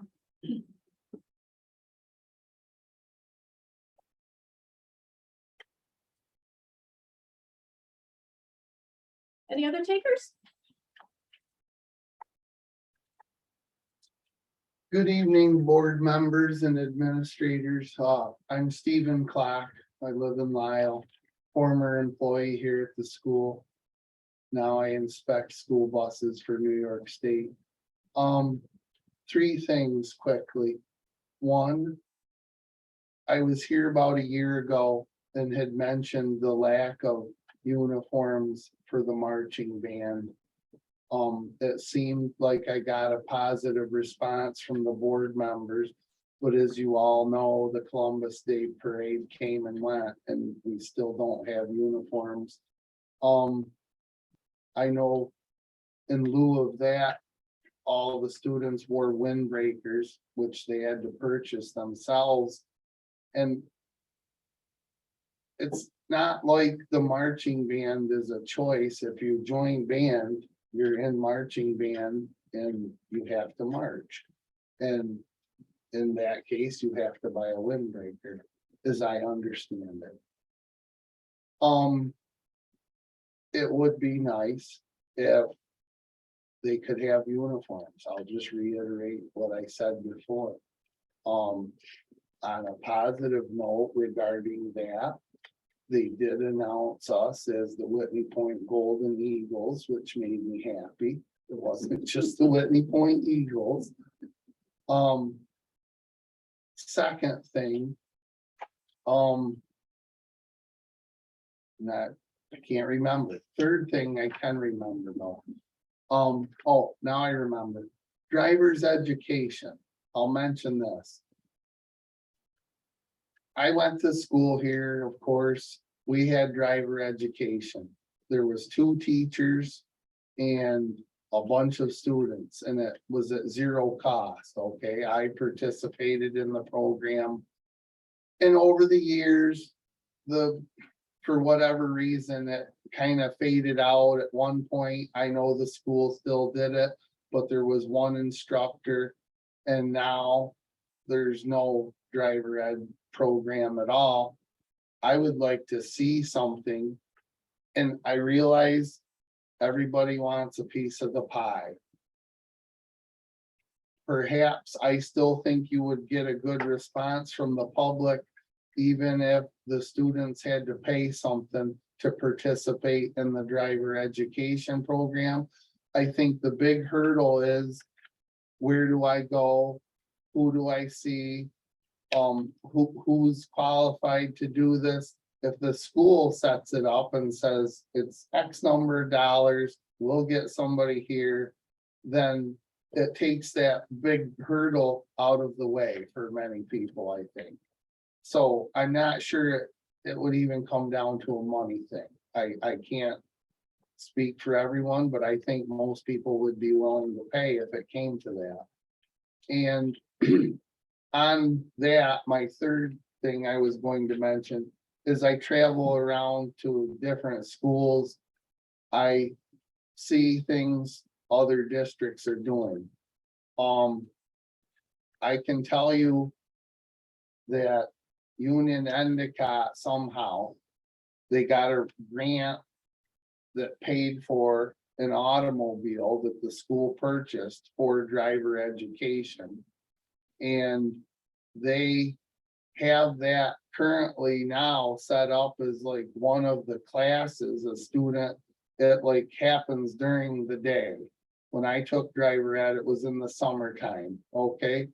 For those students now at Union Endicott, it's like one of their classes of the day. They go to driver ed, do their thing, come back 40 minutes, whatever a class time is now, and on to their next class, which is even more convenient for the students when it's set up like that. So I guess I just bring that up, that not only is a summertime program is good, something outside the school day, but it appears other districts now are even going further and incorporating it right into their curriculum. That's all I have. Thank you. Thank you.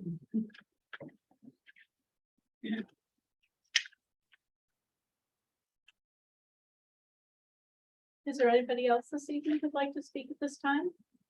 Remember, there is a second opportunity at the end of the meeting. Okay. Thank you very much, everybody, very much. That brings us to commendations. Boy, there are a lot of them. There are a lot. So to begin, we would like to commend Mrs. Hawley, Ms. Burdick, faculty and staff for this successful high school open house held on October 12th, 2022. Ms. Hayes for organizing and all the athletes, staff, and many volunteers who made the 58th Whitney Point Golden Eagles Cross Country Invitational possible. Mrs. Guzman, Ms. Prokop, faculty and staff for a successful CEA curriculum night held on October 18th, 2022. Mrs. Cook and the high school student council and PTA, along with student volunteers and the many parents and staff members who participated in and organized the trunk or treat held at the high school bus loop on October 27th. The CEA for their annual Halloween parade held on October 28th. Mrs. Guzman, Mrs. Prokop, faculty and staff for the successful and Portland partners for the successful CEA Math Science Exploration Night held on the 8th of November, 2022. The date needs to be changed. Community schools coordinators Beth Whitaker and Julia Jarina for offering a virtual class for parents and guardians of elementary age students through the Incredible Years Parenting Program. The free 12-week program began on November 3rd. The Whitney Point varsity volleyball team for advancement to the sectionals competition held on October 31st. The Whitney Point High School Freshman Academy students for festively decorating the senior center tables for Halloween. TRA science teacher Ms. Hill for coordinating a visit from NASA program scientist Dr. Delia Santiago Matarese to present to the Sci Girls after school program. The Whitney Point cross country athletes David Tupy and Maddox Quick for their showing in the Section 4 cross country championships held on November 3rd, 2022. Varsity swimmer Isabella Purdy for her participation in the Section 4 sectionals. The Whitney Point varsity field hockey team for winning the Section 4 class championship held on October 29th, 2022. At the Class C regional championship and the Class C regional championship held on November 5th. And as we all know, also the Whitney Point varsity field hockey team for winning the Class C state championship held on November 13th, 2022. Also, Lucille's commendation and celebration for all the beautiful artwork. Take a minute to appreciate that's behind us there. Thank you very much. Old business, there is none. New business, that brings us to the CEA presentation, with Ms. Guzman.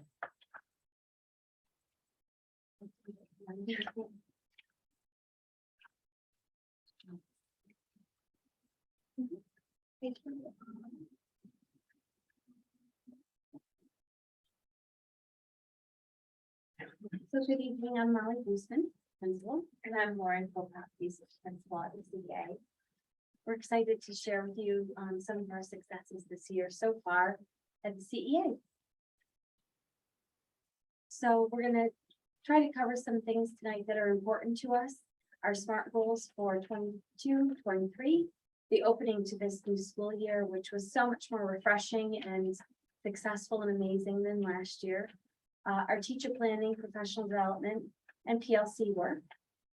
We'll also talk about pre-K program, curriculum, interventions, parent connections and attendance, student engagement, and character education. So our CEA building SMART goals for 22-23 directly correlate and connect with the district goals to increase our 3rd through 8th grade ELA New York State exam proficiency percentage by at least 5% from 40%. So our school goals include increasing our 3rd grade ELA New York State assessment proficiency by at least 10%, which is a lofty goal, but we're very excited about our plan to approach that. Increase CEA overall literacy scoring at or above grade level proficiency by 10% from the beginning of the year assessments to the end of the year.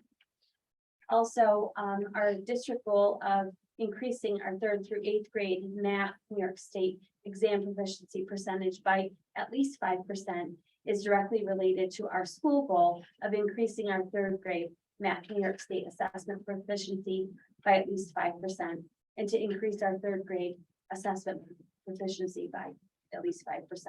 We also have 2 sub goals that have our math and ELA goals blended into them that you'll hear a little bit about that include our engagement, which directly is related to parent involvement and graduation rates for our district, and also to decrease any chronic unexcused absences.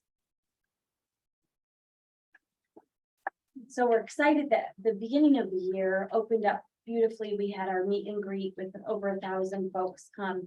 We had additionally our open house, curriculum night, parent teacher conferences.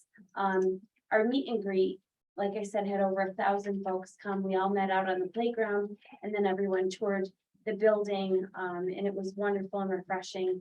Parents said it really felt like prom or homecoming. They were so glad to be there, be able to be in the building, walk through, see everything, meet the teachers, and get to really see their students settle into their space. Also asking questions about curriculum and getting to talk a little bit to their child's teacher. Our curriculum night was a new event that was a little different than a few years ago. And we have so much to owe to our community schools connection because they really supported us and helped us with this night. Our curriculum event was on October 18th, and over 250 people came to receive our new curricular syllabi, which has been led by the district level PLC work. So every parent received a syllabus of what their child is studying, what skills we're working on in every grade level, and also in every core content area.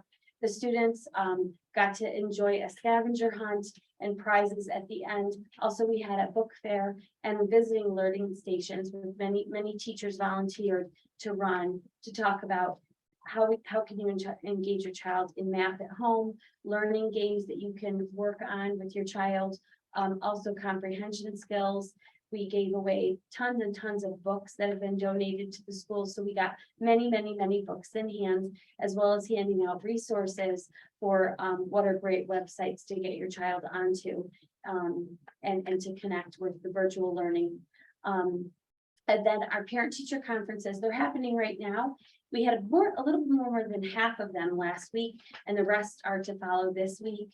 And the teachers put all of their parent teacher conferences into a Google Doc and let us know how many they're meeting with. And then we have an outreach with our community schools and our CEA care team to any parents we haven't been able to reach, to make sure we get a connection so everyone gets a conference, even if it's virtual or through Zoom or a conference call. So those are going fantastic.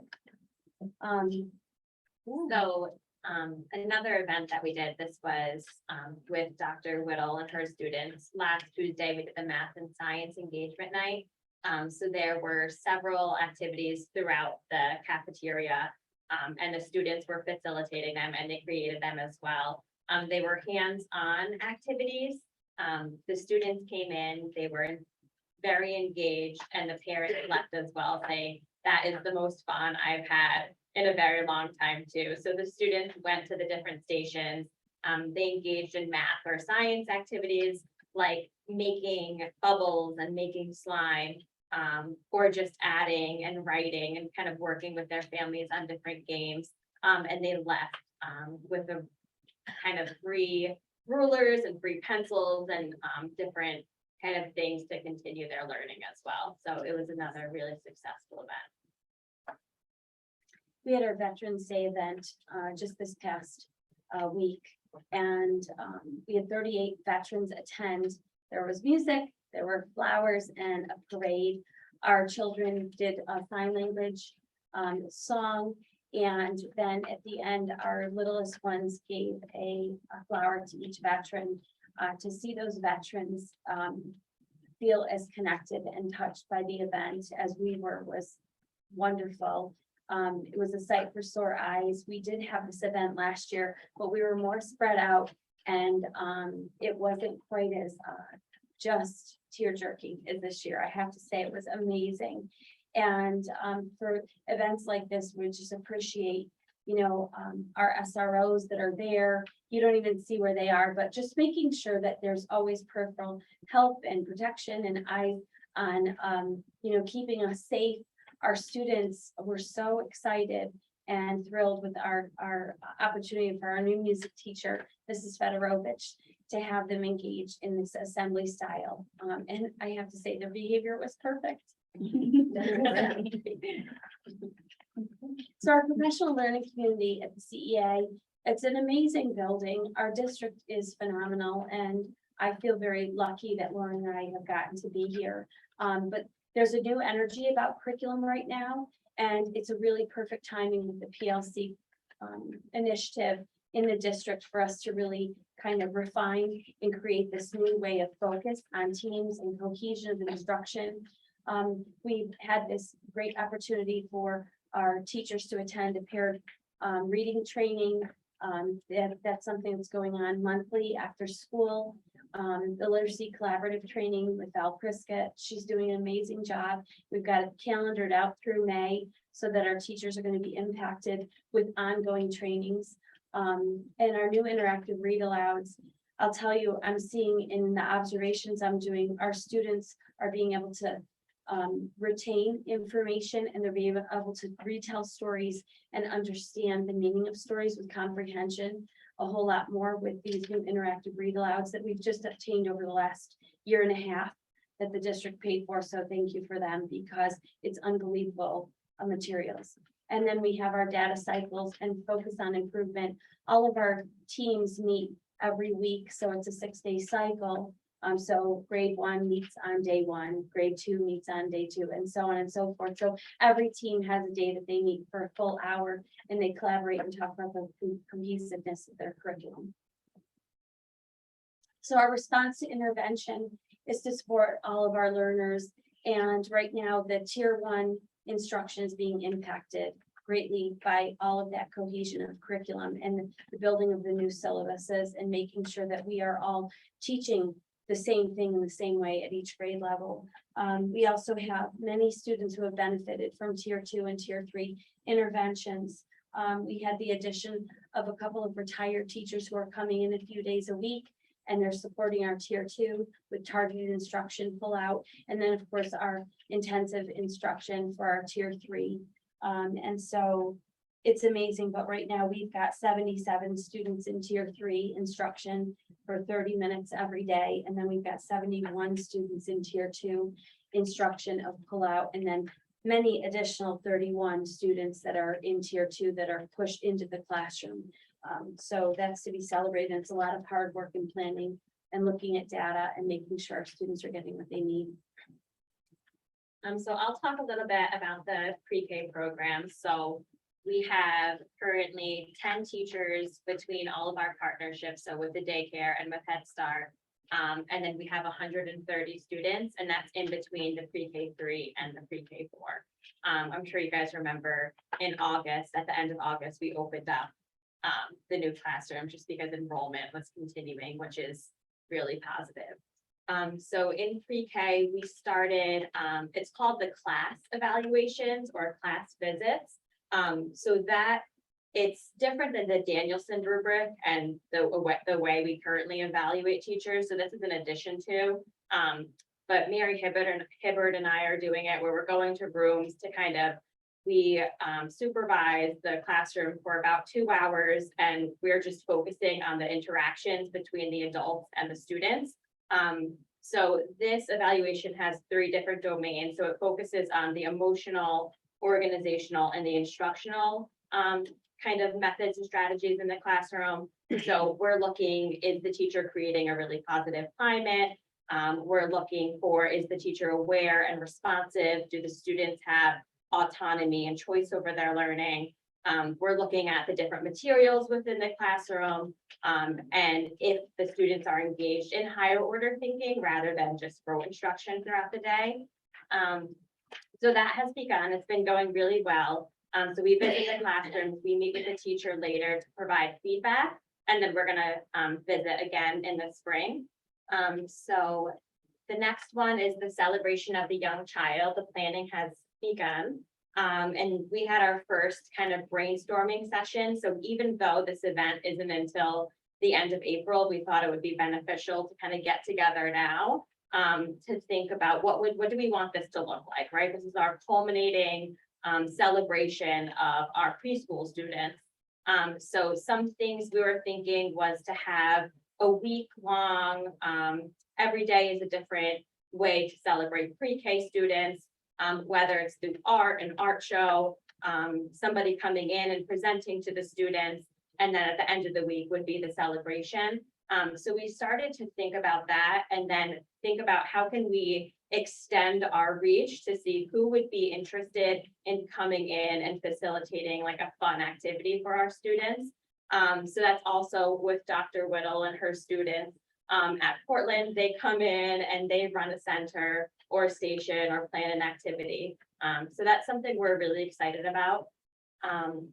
So across, like I said before, we have all 10 teachers across the different areas, the different pre-K sites. We have started our weekly department meetings where we get together with all pre-K 3 and 4 teachers. Because we're really just focusing on kind of what you were talking about that before, just the cohesion and the equity between all sites, that the students that are at Head Start or Saving Grace are getting the same quality instruction at the CEA and vice versa.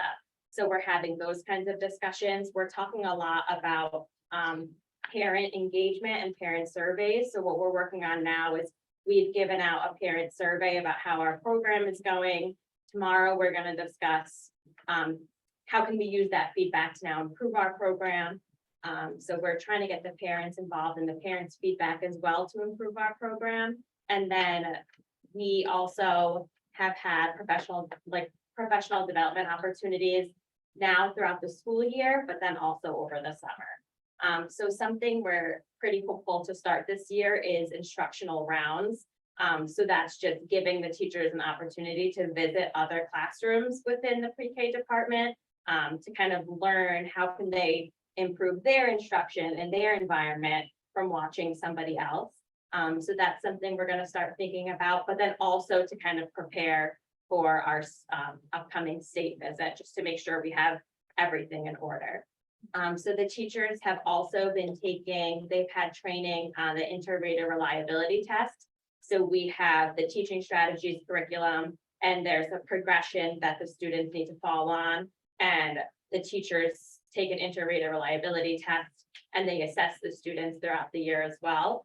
So there was training on that. There was also training on behavior management.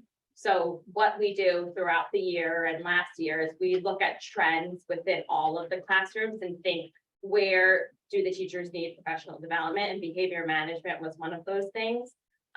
So this was a book study. It was 4 weeks over the summer. And this focused on how can the teachers have supportive interactions in their classroom that kind of promote self-regulation and belonging and friendships, but then it also gave the teachers several activities that they can do within the school day. And they all connect to behavior management. And something that I believe in, that the program believes in, especially in pre-K, our job is to prioritize skill building and to teach them the skills that they're lacking. And this book really, really teaches the teachers how to kind of facilitate, how to teach students how to manage their own behavior. And the last one was sounds, letters, and words. So there was another book study over the summer. And in one of our later meetings, what we're going to do is go back to that book study to think about now, after our first checkpoint and our data from the fall, how can we use this book to improve our sound, letters, and words with our little guys? So it looks like it's playing, like when you go into a pre-K room, but it's really high quality and intentional teaching. Wonderful. So Mrs. Sexton mentioned our CEA parade. I just want to say thank you, Joanne and Shannon. They put together and made sure that we had a Zoom link so that families who could not attend, grandparents far away, parents at work could still see the parade. Also, our staff are amazing. Our teaching staff, our paraprofessionals, our kitchen staff, and like I said, our SROs, everyone's there helping out, looking out for us. And the students had full joy and happiness. And in many of the classrooms, what they did was on that day is they had learning stations. So although it looks like play, as Lauren said, we are learning as we go. So students were engaged in science experiments and also activities where they went from room to room in many grade levels, and they were doing a math related to science, or they were doing a writing project that was related to Halloween or to harvest. So it was a fun learning and exciting day. The attendance committee. Yeah, so I can speak to that. This is something that Mr. Kuchar and I are working really hard on at the CEA this year. So we have created an attendance committee. So it's me, the guidance counselor, the social worker, the family advocate, and then the Mr. Kuchar family outreach. So what we're doing is we're meeting weekly because, well, one of the district goals was to increase attendance and graduation rate. So what we're doing is we're meeting weekly to look at the trends in attendance and to identify any students that are at risk or chronically absent. And then we think of action plans. So who's gonna make that first contact? When do we do a home visit? How do we get the family to get engaged and to learn the value of, good attendance habits? So some things we've done so far are attendance celebrations. So we recognize, the students for perfect attendance, but also improved attendance, right? Because sometimes it's out of their control. So as you can see, we have that really cool bracelet that says be cool and come to school. Love So that's the one thing that they get when they're celebrated. The guidance counselor is going to be teaching attendance habits this Friday to students, and kind of how to develop really good attendance habits, when to come to school, when to not come to school. And she's going to be teaching that lesson to students. Something I actually want to add on to the attendance celebrations is we also have been celebrating the parents as well, and giving them that positive phone calls too. And then another thing that we're doing is the counselors and our Binghamton University interns are doing small group attendance groups. So it's similar to the attendance habit presentation, but similar to the tiers that you were talking about. So if they need more intensive support, they're in a small group. And it can be, somebody that may be chronically absent and their friend kind of learning about positive attendance habits. That document on the right, on my right, it's something that we sent home to all families about the important information, who to contact if your child is sick. It is quite small, but if you want it, I would definitely be willing to send it to you, and just who are the people, who to call. So that's just something we're trying to work on, is increasing that attendance and building partnerships with the family. So that way they feel connected to the school, the child feels connected to their teacher, and then engages.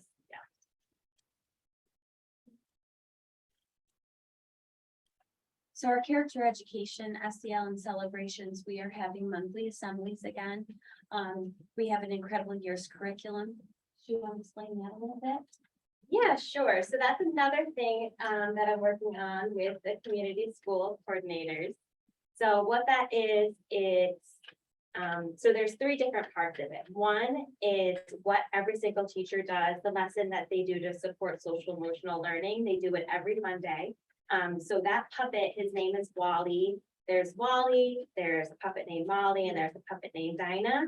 And it usually starts with the teacher holding it up and saying, Wally had a problem. He had a hard time asking a friend how to play with him on the playground. Let's help him. What can we say? What can Wally say to his friends?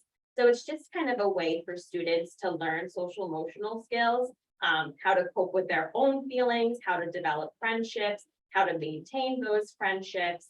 And then also it focuses on school rules as well and kind of staying safe. So that's one part of the Incredible Years curriculum. For students who might need extra support, we have small group lessons. And I'm sure community schools can speak to it better than I can as well, but that's facilitated by community schools or a counselor. But then Incredible Years also has the parenting classes as well. So over the summer, what the teachers have done is they've created really simplified versions of the lesson. So that way it's kind of easily implemented in the classroom. So every Monday morning, across the entire building, if you walk into any room, you will see an Incredible Years lesson. So that way there's like the consistency of the social emotional learning. Additionally, we have a little puppy named Gizmo. That's a dog that's in every classroom, and it comes from the mental health department, and they have worked with us to make sure that we prioritize mental health. If you would like to take a look at that book or look at that curriculum, you're welcome to it. It's a wonderful kind of tandem to the incredible years. And the students understand they need to self-care and they need to speak up when they're not feeling well inside. And then our assemblies really celebrate that kindness, respect, responsibility, and those character attributes. Our student and family engagement has been amazing. Want to say thank you again. Our community schools are going to go next, and I don't want to talk too much, but we had a weenie roast in connection with our PTA. We also had a big movie night, another one coming up at the Polar Express on December 9th with hot cocoa if anybody wants to come. And we had a big steam night with rocket ships and boats that students made out of recyclables. And so those connections connect students to science and also having to go back and to recreate, to see if something is successful. And it's wonderful when you have a second grader say to you, I need to go back for another reiteration to redesign. So when you hear those kinds of words from our kids and they're understanding what it means to redesign and work together in teams, it's amazing. Thank you. And do you have any questions for us?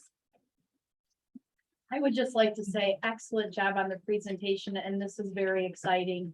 All the good things that you guys are doing and the positive feedback you're getting, phenomenal job, and I couldn't stop but smile during your presentation. It gives me great appreciation for what you guys are trying to do for our young youth, so thank you. Thank you. Mhm. Thank you very much. Thank you. Now, I have to say something. Well, of course, I hope you. I will. have been blessed to be an educator in that building with my students. I get to read their reflections every week. They're private, but I need people to know, everybody out there, I need everybody to know. My students have been at least in 3 to 5 other education facilities. And they consistently say, we feel at home, this is a community. I cannot believe school districts feel this way. We should be proud. That's what I'm gonna say. Amazing feedback. Really awesome. Congratulations. Thank you for sharing. Thank you. Good job, guys. Thank you. Very nice.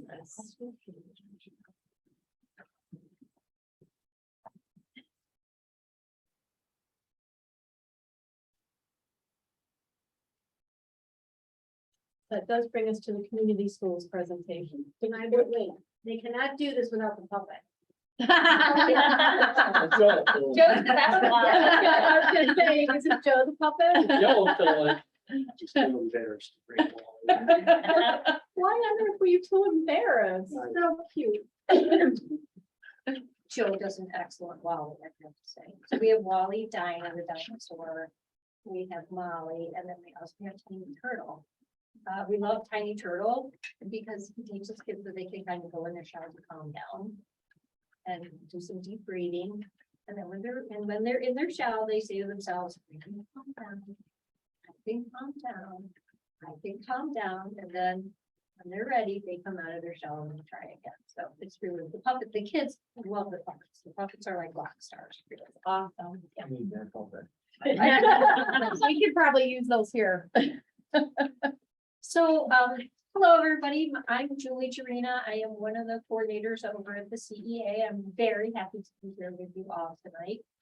And I'm very happy also to be a part of this amazing team. Everything is just makes me very proud to be here. I'm in the interest of time, I'm going to kind of speed along a little bit here. The bullet, the second bullet on this slide is the one that I really wanted to emphasize that this is just a very quick refresher about community schools. Community schools serve as a center for the community that provides services that address the needs of the student learners and build bridges between the schools, families, and communities. And that's really the key, right? It's not just about helping our students, it's building those connections and building those bridges with their families, but also with the community. And as we kind of roll through this, I think you'll see the links that we're trying to make. So what is the full service community school? Because that's what you have here at Whitney Point. They are schools that not only promote academic excellence, but they also provide health, mental health, and social services on campus. The full service community school serves as a community hub, really, that is meant to meet the diverse needs and to achieve the best possible outcomes for each child. Really, that's how to think about the community school, is that the school serves as a hub for the child and for their family. So we're looking at trying to bring things into the school that will support that student and support their family. So that's where, like, if they need mental health services, we try to provide that. If they need health services, we try to link them with that as well. We also are linking people outside of the building as well. We're working very hard with our community partners to try to get mothers and babies up here, and trying to get crime victims up here as well. Again, trying to build those links for the families so that they don't have to go down into victim for everything. So what have we been doing? All right, I'll have a few talking points here, but just to introduce myself, I am a co-coordinator with Julie. My name's Beth Whitaker. I share the position with Julie and work part-time.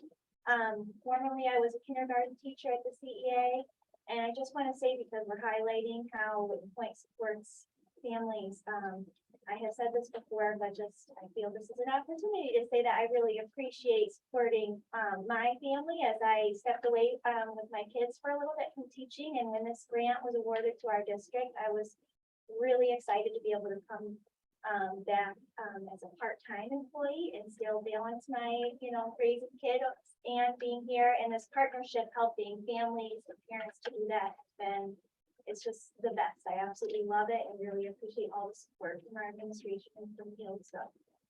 To share a little bit about what we've been doing, our Incredible Years program was highlighted in the last presentation. That is something that we were awarded funding for with this community schools grant. We were able to buy Incredible Years curriculum. And as you can see from the past presentation and what we have here, is that it is a tiered program. So not only are our teachers using it in the classroom to support students, we also, in our family resource room, Mr. Kuchar will share that we pull students in small groups if they need more intervention. That tiered approach, we use the puppets to meet with them in small groups. So even though it's kind of a consolation that you didn't bring the puppet, there's a picture of Joe with Molly and a group of students who are working together in a small group to practice some of those skills. As Julie mentioned, how to calm down or how to work cooperatively with others. We work on things like how to ignore if something's happening in the classroom, how to utilize a timeout or taking deep breaths, things like that we do in a small group intervention. Julie and I are really proud to be offering the parenting class right now, which is another part of that curriculum that we were able to purchase. And this is our third round offering that parenting education piece. We do that with parents in the district. They opt in to take the class with us. It's a 12-week class we do virtually. And we cover a lot of the same skills the students are learning at school, but it's this piece where we're helping assist them at home with their child's behaviors. We're working on building a relationship at home with your students and how to support their education at school, and just have that well-rounded approach to the students as a whole. So that's a little bit about the Incredible Years. Do you want to share about the small group, Joe? Yeah, so I'm Joe Kuchar, and my role in the community schools program is the family engagement counselor, and I feel very fortunate to be in that role at this point. It's been a fantastic role for me. So I do the small group program, as you can see, and sometimes I do it with the Binghamton University interns, and a lot of the times though I do it with Emma Well, I'm a school social worker, and I do a lot of groups together. We have 2 going right now. Today we did work with Tiny Turtle, and really the idea with the small group is just that every child in that building is getting those skills of how to make friends, or how to keep their eyes on teacher, how to use their listening ears, how to calm down, how to recognize feelings that somebody else might be having by looking at their facial expressions or the tone of their voice. So they all get that in the classroom IY program. But as you know, there's certain people that need extra help with math, or they need extra help with reading, and sometimes they need extra help reading the feelings on people's faces, or how to calm down. They really, it's so precious, like it just, these kids are just so precious, and they're so, their ability to learn is amazing, and to change for the better when you give them the proper love and instruction. And they do, that said, they just love the puppets. To be in a group like that and to look over and see a little girl reach over and grab Wally's hand during a lesson. Or to want to touch Tiny Turtle. Today we use Tiny Turtle to talk about how to picture a stop sign when you're frustrated or angry, and how to take deep breaths and to say that slow talk, I can calm down. But there's just certain students that need that extra dosage, that need that extra practice, like you need extra with your math facts, or so that's what the small group does. And we get our referrals from the teachers that they see in the classroom. And then part of my role as the family engagement counselor is to really be communicating with those parents about how their children are doing in a small group, kind of talking to the teacher, seeing what that child needs, and then communicating with the parent about how that's going. We send materials home, and we also, so like today, when we learn those steps for climbing, that Tiny Turtle gives them the turtle power, then that goes home too, and then the phone call to tell the parents to use that same word. They really appreciate it. So this is a great program that is all funded through the community schools grant that brought this program to our CPA building. It's been great. Amazing, thank you.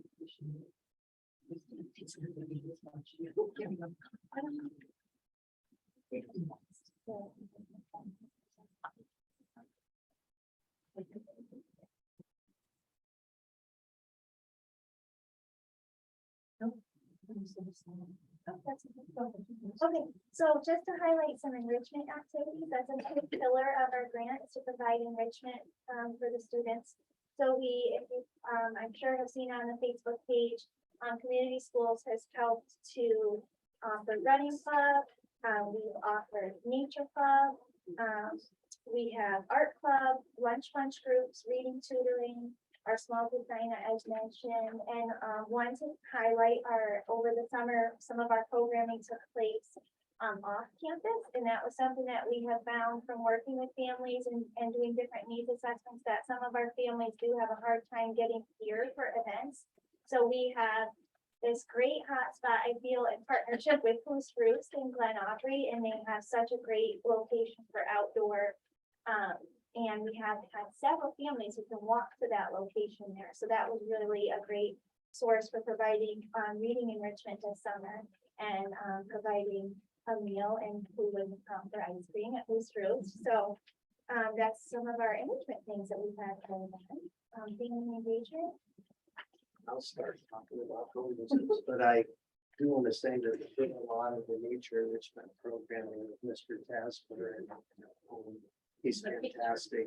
He is wonderful with the nature enrichment, and the kids love him and love being a part of that. And it was a pleasure for me to get to see that.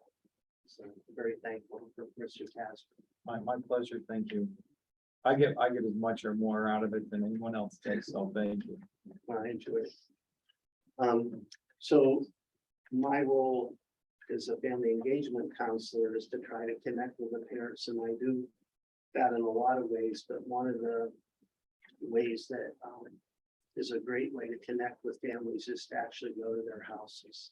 So we do a lot of home visits, and those home visits can be for a variety of reasons. I think sometimes they're around attendance, which you heard earlier. But there's a lot of families that have food insecurity, that have mental health needs, that might have, head lice goes around and you need to do laundry. And so there's all sorts, transportation issues, needing medical visits and needing transportation. So we really try to help solve a lot of problems that aren't as easily solved in the schools and go out to the house. And And Mr. Maslin, I think, you know, you used to take pictures of the wrestling matches years ago, and it's something to go into a house and be at the table having a piece of pie. And the grandma that lives in the house comes and starts showing pictures, probably some of which you took. So it's just, it's a real way to connect, and a lot of those, you know, visits are with folks that we know, that we've been with for a long, long time. And So the second bullet up there is about the kinship group, which we call Raising Eagles. The kinship family are families where our grandparent and aunt and uncle and older sibling was raising relative children, right? Primarily here right now, we have grandparents that are raising their kids. The kinship group is an opportunity for them to come together once a month, kind of share what's going on in their lives, their frustrations, talk about resources. Over the summer, we met twice up at Dorchester Park. That's going to talk a little bit about some stuff we did up at Dorchester, but basically we were able to reserve a pavilion up there every Monday during the summer. That had some things going on up there.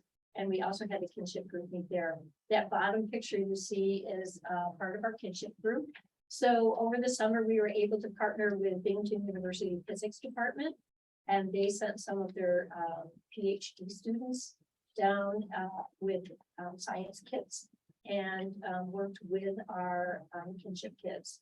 It was an opportunity for the kids to have some one-on-one experience with PhD students and build these kits. And the grandparents met independently.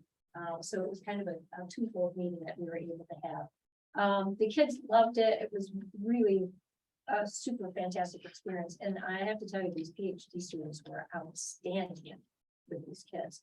One thing I love is that they get together ahead of time and they put the kids together so that when they're there, they really are very knowledgeable about how to make things work. And they explain also like the real life application of the kit. So one of the things that they work on is like a solar rover.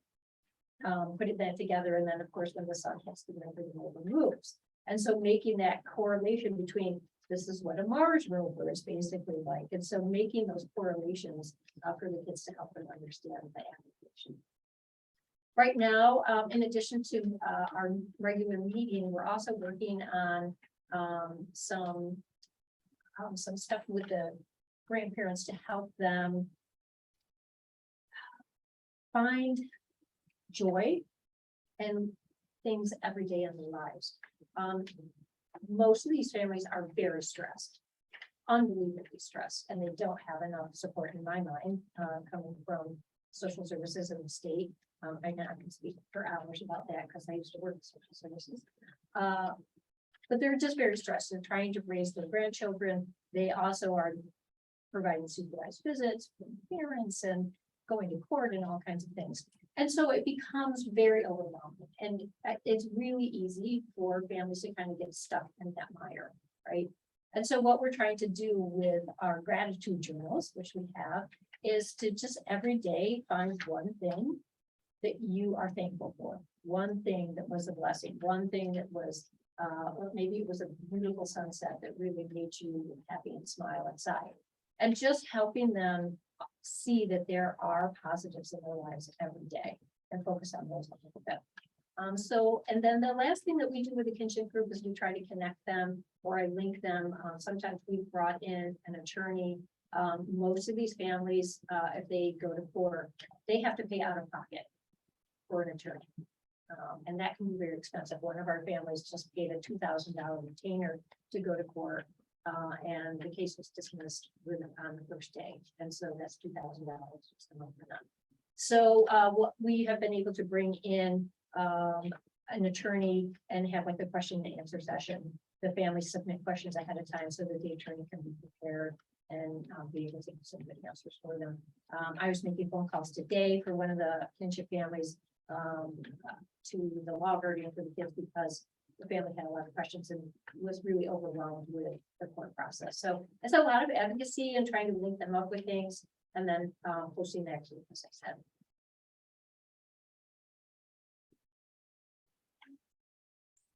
Do you just want to talk about meetup Mondays?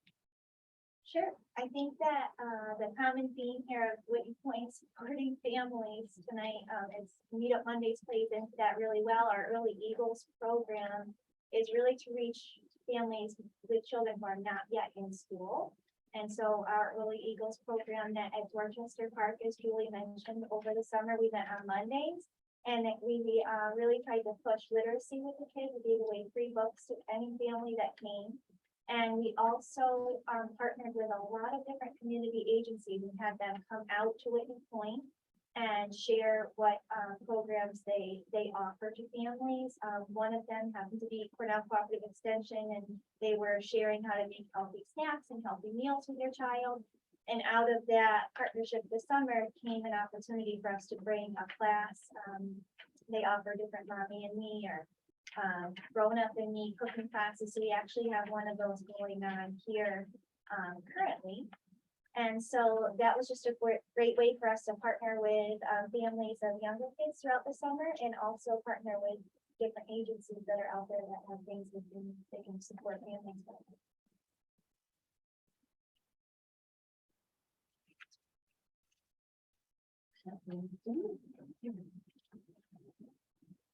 All right. So the youth mentoring and developing, just very quickly, I think Mrs. Guzman mentioned that we have the new MSW interns. We currently have 3 of them this year that are working with us. They'll be with us all year long. They are running a bunch of our friendship groups, our lunchtime groups, and also working on the attendance groups as well. It's really a fantastic opportunity for us, and provides them with some really good hands-on learning as well.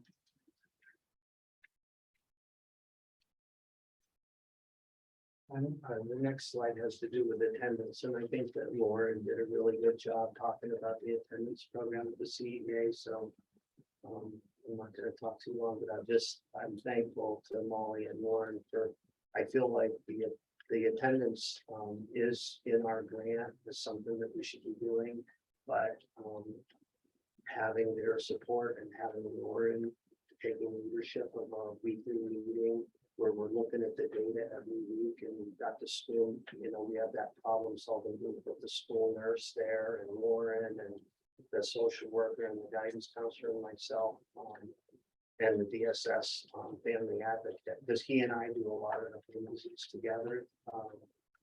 But it's a real tiered and thoughtful approach based on data with all the information that the tools. So these 2 administrators have been fantastic, and Lauren leading up that program has been really thoughtful. It's been great. As a family engagement counselor, my piece on that is a lot of those individualized interventions. And sometimes I'm doing that on Saturday at home. It's great. You have a cell phone. These parents have my number. They see, or I'm texting them. It's kids that I had. One of them was on the track team, was on the football team. Another one, the mother, I was her counselor in 19. And so they, you're texting them and you're saying, you haven't seen their child. Why aren't you calling the school and letting us know? But just to have the administrative backing and to have a real thoughtful tiered approach like the CEA is doing this year has been fantastic. I think it's the best, the strongest attendance intervention program that it's really powerful the way we're doing it. So I'm happy. So community table is another piece of the grant that we are required to do. Community table is really like it's a stakeholders group. So we have faculty on the group, we have parents on the group, or caregivers, and then we also have community partners. And we have tried to very hard to kind of make sure that we are including community partners that are within the Whitney Point School District, but also outside of the district as well. So that's our partnership with Mothers and Babies, with Prime Victims Assistance, Department of Social Services, as well. Just a number of Family Enrichment Network is another group that we're really working closely with. So the grant requires that we develop this work group. And as I said, the membership as I had said, the purpose of the group is to look at what's going well. Where do we have strengths? Where do we need to, trying to fill gaps? What are our gaps and how do we work together as a community to bridge those gaps? We conduct a needs assessment every year, the Casey assessment. We conducted that, very late in the year last year. We have gotten our results back. Ohio State University processes all that data for us. And again, that Casey assessment is done with staff, community members, and families as well. So really pulling in a broad piece of information from a lot of different people in terms of what's going well and their own gaps and what would people like to see us doing. The community table in the grant, we are required to add by 3 members every single year. We have been kind of overachievers with that. We are way above our number with that. And we have we meet once a month. The community table, the grant requires that we meet 4 times a year, but we meet every single month except during the summertime. We meet for an hour at a time. I'm very religious about making sure that we respect that 1 hour because we do have a lot of working professionals and parents, you know, that are giving up their time to be there. So 1 hour, we stick to our agenda. It's a really fantastic meeting because at the end we go around the room, right? So everybody can talk about what's going on at their agency, what's planned. It gives everybody an opportunity to kind of link together. Peg Orzel is somebody that comes to our table every single month. We have Sherry from the United Methodist Church. We've gained so much information just from that quick meeting once a month and figuring out what's going on in our community and how we can link the families with services that are out there. So it's been a really, really great process for us. Pretty sure. Yeah. So my name is Kristen Galusha. I'm the community school coordinator for the high school and also the TRA. So I provide services in both buildings. I split my weeks. And also I help coordinate the summer zone program over the summer, which is a summer camp for TRA students grades 6 through 8. 6 through 8, and we provide different field trips and STEM activities throughout the summer. Just a few things and initiatives that I've been running since I've been here. So I coordinate and run the drop-in center at the high school, which we call the Eagle Zone. And that is really a safe place for students to come who might need more support, either social, emotional, academic. We also have BU interns that help run. Really my intention with the drop-in center is to help create a sense of belonging and connection for students that might not have that here. And then when students come in, we focus on attendance, connection to family, and just providing a safe place for them to come. And I think students, know that and feel that.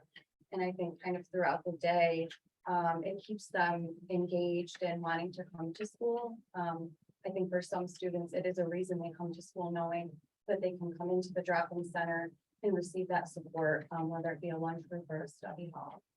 And then throughout the drop-in center, we started this year the Whitney Point Care Closet. So that is a little donation closet where we have hygiene items, clothes, boots, hats, and gloves, and students can access that confidentially at any time throughout the day for themselves or their family. And then we also run Girls with Grit, which is a girls empowerment group. We focus on body image, confidence, positivity, internet safety, and different things like that. And that's run through our Eagle Time twice a month. And I'm also part of Freshman Academy, which is new this year.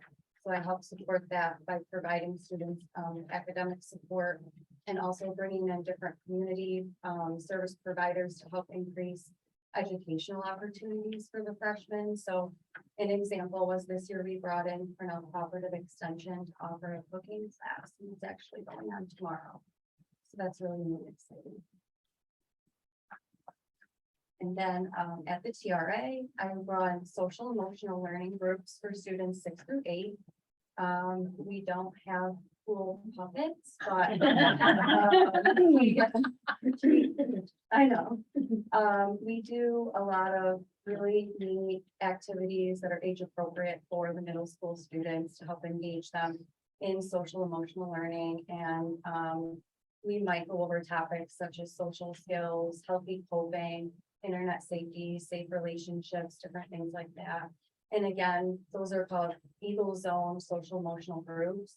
So the students again get the feeling of a sense of belonging, connection and inclusiveness within those groups. And then students that I see in 8th grade who, are a part of my services in the Eagle Zone, they come up to the high school and they also have the drop-in center and the Eagle Zone drop-in center. So I see a lot of the same students and I'm working across both buildings, working with different, the same families. So I think that is worth noting is kind of the rollover of students and families that I can work with.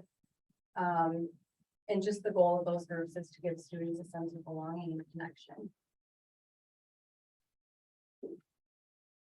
And then, similar to my colleagues, just providing family support, so home visits, check-ins, working with attendance, data, and assistance with food resources and clothing. Also problem solving, so you can look at calls from families that are like, well, I don't have transportation and I don't have a way to do my laundry. So working with them to figure out, how can we get this family the help and support they need. I feel like community schools, there isn't much we don't do. These are just a couple pictures. So the first two are from our Summer Zone program. And then the third is from our Girls with Grit Empowerment Group. And I should have thrown up there a picture of Mr. Tasker. He comes in to do our nature education for the Summer Zone, and we appreciate that. And the kids love the taxidermy that you bring in. So thank you.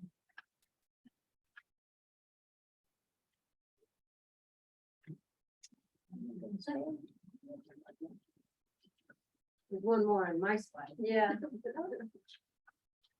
I can't get it to come up. Sorry. There it is. It's only hard. So those are just a few of the slides of, there's Joanne with Wally, and some of the things that we did over the summer. I think that's Mr. Casper up there. Yeah, it is.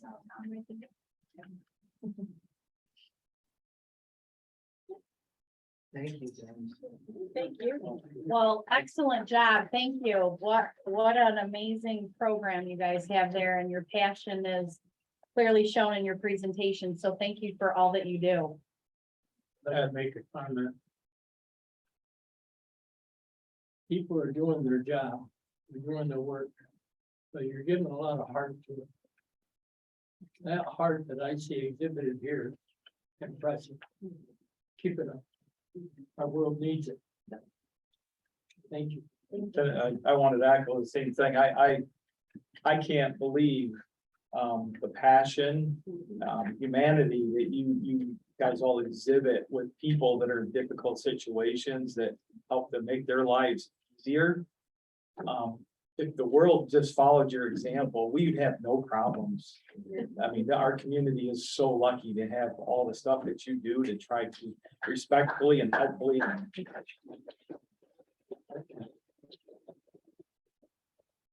Now, when I found out they were doing home visits again, I was like, I wanted to jump up and down, and I was like, yes, this is what we need. Like I said, you guys just cover so much that's needed, that's usually overlooked, and done it humanely and respectfully, and just, I just have no words.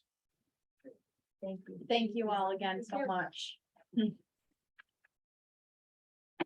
I can't stop smiling. My cheeks hurt. I'm just amazed with all the good stuff going on. Okay, that brings us to approval of the consent agenda. Oh, do you?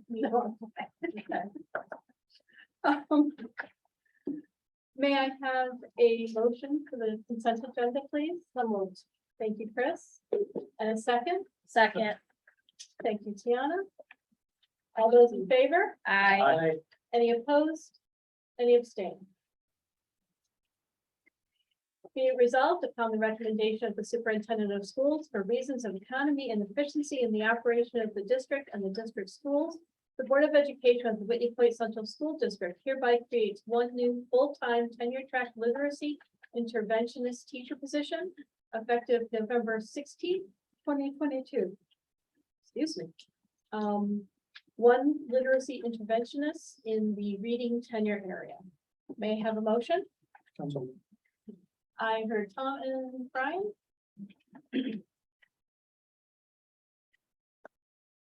Any questions or comments? So while we just saw all sorts of wonderful programs, we still have issues with making up for some of the time that things were disrupted, and so that's this position is targeted. Yeah. It's all part and parcel of the whole thing. All those in favor? Aye. Any opposed? Any abstain? Be resolved upon recommendation of the superintendent that the Board of Education of the Windy Point Central School District approve the 3-year probationary appointment of Amanda Rice, special education teacher in the special education teacher tenure area effective November 28th, 2022. The probationary period of November 28th, 2022 to November 27th, 2025 is tentative and conditional only, except to the extent required by the applicable provisions of section 3012 of the education law. In order to be granted tenure, the teacher must receive composite or overall annual performance review ratings pursuant to education law, section 3012-D of either effective or highly effective for the required number of years. And if the teacher receives an ineffective composite or overall rating in the final year of the probationary period, the teacher shall not be eligible for tenure at that time. May I have a motion? Thank you, Brian. Second. Thank you, Tiana. Any questions or comments? This is to fill the position that was held by a little more restriction. Any questions from the board? All those in favor? Aye. Any opposed? Any abstain? Approve the appointment of Danette Griffith, term substitute for the 2022 to 2023 school year effective November 16th, 2022. May I have a motion? Second. You got it both already. Actually, I heard Chris and Brian. Yeah, Sorry, Tiana. that's all right. Oh, is Eddie? Okay, I'm sorry. It's It's I'll with all third it. three of you sitting next to each other that I just, unless I'm looking at whether I can. Not old age. Well, yeah, it is. It's not a birthday, it's old age. Any questions or comments? All those in favor? Aye. Any opposed? Any abstain? Was Amanda Rice here too? I know Danette was. Just wanted to. Congratulations to her, wherever you are, you're here, she's right in the back. I was told though that she was working and shouldn't be disturbed. I did not, I am. Approve the appointment of Amy Hildebrandt, term substitute for the 2022 to 2023 school year effective November 16th, 2022. May I have a motion? Thank you. Chris. Second. Thank you, Tiana. Okay. The date is not until the end of the year. Okay. So, January 1st, it's March 1st. yeah, she's March Yeah, 1st. The wrong date. Yeah. March 1st. So, Amy has been covering for the year. Gotcha. I mean, we just got extended to now it's a term sub. And that's why it has to be a board appointment, but it's actually till the beginning of March. I believe, now. But it's beyond a term. Okay, so it's already effective, but it Yes. should be until, Yes. March 1st. 1st. Mhm. okay. Chris, are you okay with that amendment? Yes. Yes. Thank you, Tiana and Chris.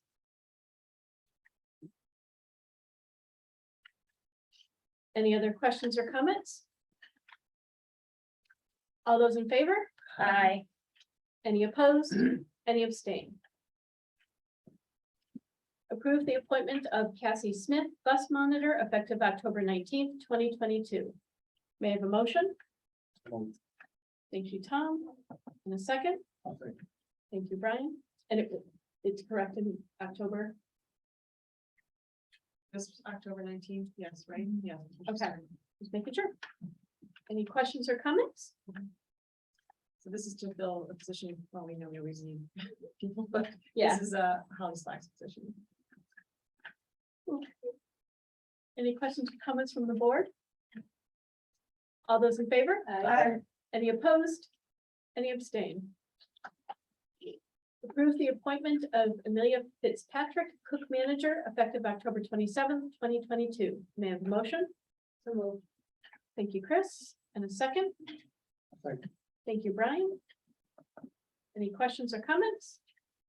This is a position that was held by Michelle Ballard before. Any questions from the board? All those in favor? Aye. Any opposed? Any abstain? Approve the appointment of Brendan Wolf, cleaner, effective November 16th, 2022. May I have a motion? Thank you, Tom. Second. Thank you, Eddie. Any questions or comments? This is a position that was held by Daniel Adams.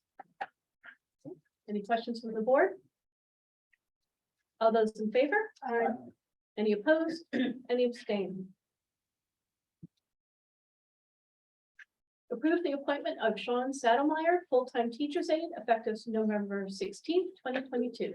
May I have a motion? So moved. Thank you, Chris. And a second? Thank you, Brian. Any questions or comments? This position was held by Trish Swiznes. Any questions from the board? All those in favor? Aye. Any opposed? Any abstain? Approve the appointment of Dylan Jones, full-time teacher's aide, effective November 16th, 2022. May I have a motion? So moved. Thank you, Eddie. In a second? Second. Thank you, Tom. Any questions or comments? And this is a position that was held by Desiree Ensign. Any questions from the board? All those in favor? Aye. Any opposed? Any abstain? Abstain. Who's my grandson? Okay.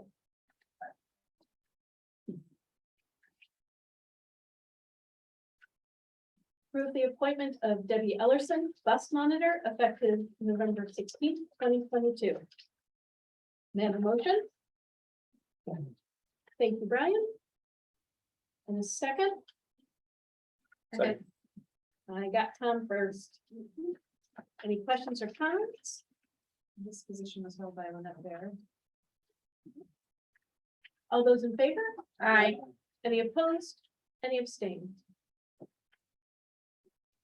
Approve the appointment of Christina Bolson, District Office Secretary, effective November 16th, 2022. So moved. Thank you, Tiana. Second. Thank you, Eddie. I do have a question about this one. Doesn't she have to resign her position at the CEA before she can accept the position in the district office? The one that we done in the past incorporated it in one resolution. Do you want to do it that way? As long as it is stated in her letter.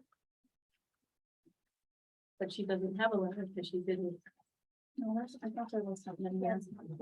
There's a letter in here from her. Okay.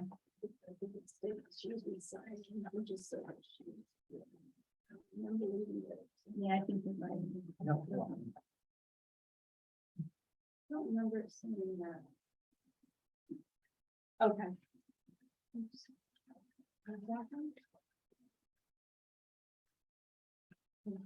Yep. I'm just wondering, is it because the different civil service title? She can't transfer?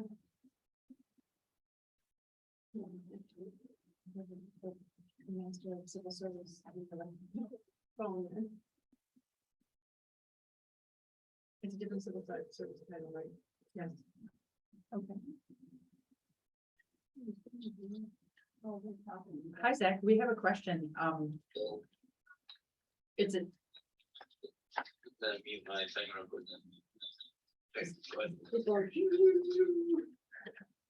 they want to know if, because it's a different civil service title, does Christina have to resign? I think it's more of a technicality. I mean, the biggest thing is to appoint her to the senior typist position. So it would be a transfer, or again, in the past, we have done it as a resignation that, effective midnight, and then the appointment, to be continuous. But honestly, it could probably go either way, whatever's easier. Thank you. Okay. Yep. Stacy, since you're the guru of, I think that I can alter this for the minutes to say resigned from her position. because she's in her thing, she does say that. Yeah. And then, Okay. so yes, her letter does mention Yep. her existing appointment. Okay. Tiana and Eddie, are you both comfortable with that? Yes, I just Okay. read it. I'm good, thank you. Just wanted to make sure so it didn't come back at a later date and. No, it's important because, they're for two reasons, for civil service, but also for her to have continuous employment. It affects a lot of things. Yeah, Yes, all those kinds of things. Yep, I just wanted to make sure that we were, Yeah, thank you. okay. Any other questions from the board? All those in favor? Any opposed? Any abstain? Approve the appointment of Annette Barchi, part-time teacher's aide, effective November 16th, 2022. So moved. Thank you, Tiana. And a second? Second. Thank you, Chris. Any questions or comments? This is to replace Billy Joe Ryerson. Okay. Any questions from the board? All those in favor? Aye. Any opposed? Any abstain? Approve the appointment of Leah Friedman, part-time food service helper, effective November 16th, 2022. May I have a motion? Thank you, Chris. And a second? Thank you, Brian. Any questions or comments? This is to take the place of Amelia Fitzpatrick, who just moved into the other position. Gotcha. Okay. All those in favor? Aye. Any opposed? Any abstain? We're gonna move really briefly to the addenda. Approve the appointment of Melody Mallon, bus monitor, effective November 16th, 2022. May I have a motion? Thank you, Chris. And a second? Second. Eddie, okay. Any questions or comments? I think this is just a standing need. Okay. Any questions from the board? All those in favor? Aye. Any opposed? Any abstain? I'm just gonna finish out the agenda so we don't have to keep flipping back and forth. That puts us at the end of the section. Approve a student of school employee, Elizabeth Libby Jarina, grade 11, to attend the Whitney Point School District for the 2022 to 2023 school year, and that tuition be waived. May I have a motion? I heard Tom, and was that you, Chris? Any questions or comments?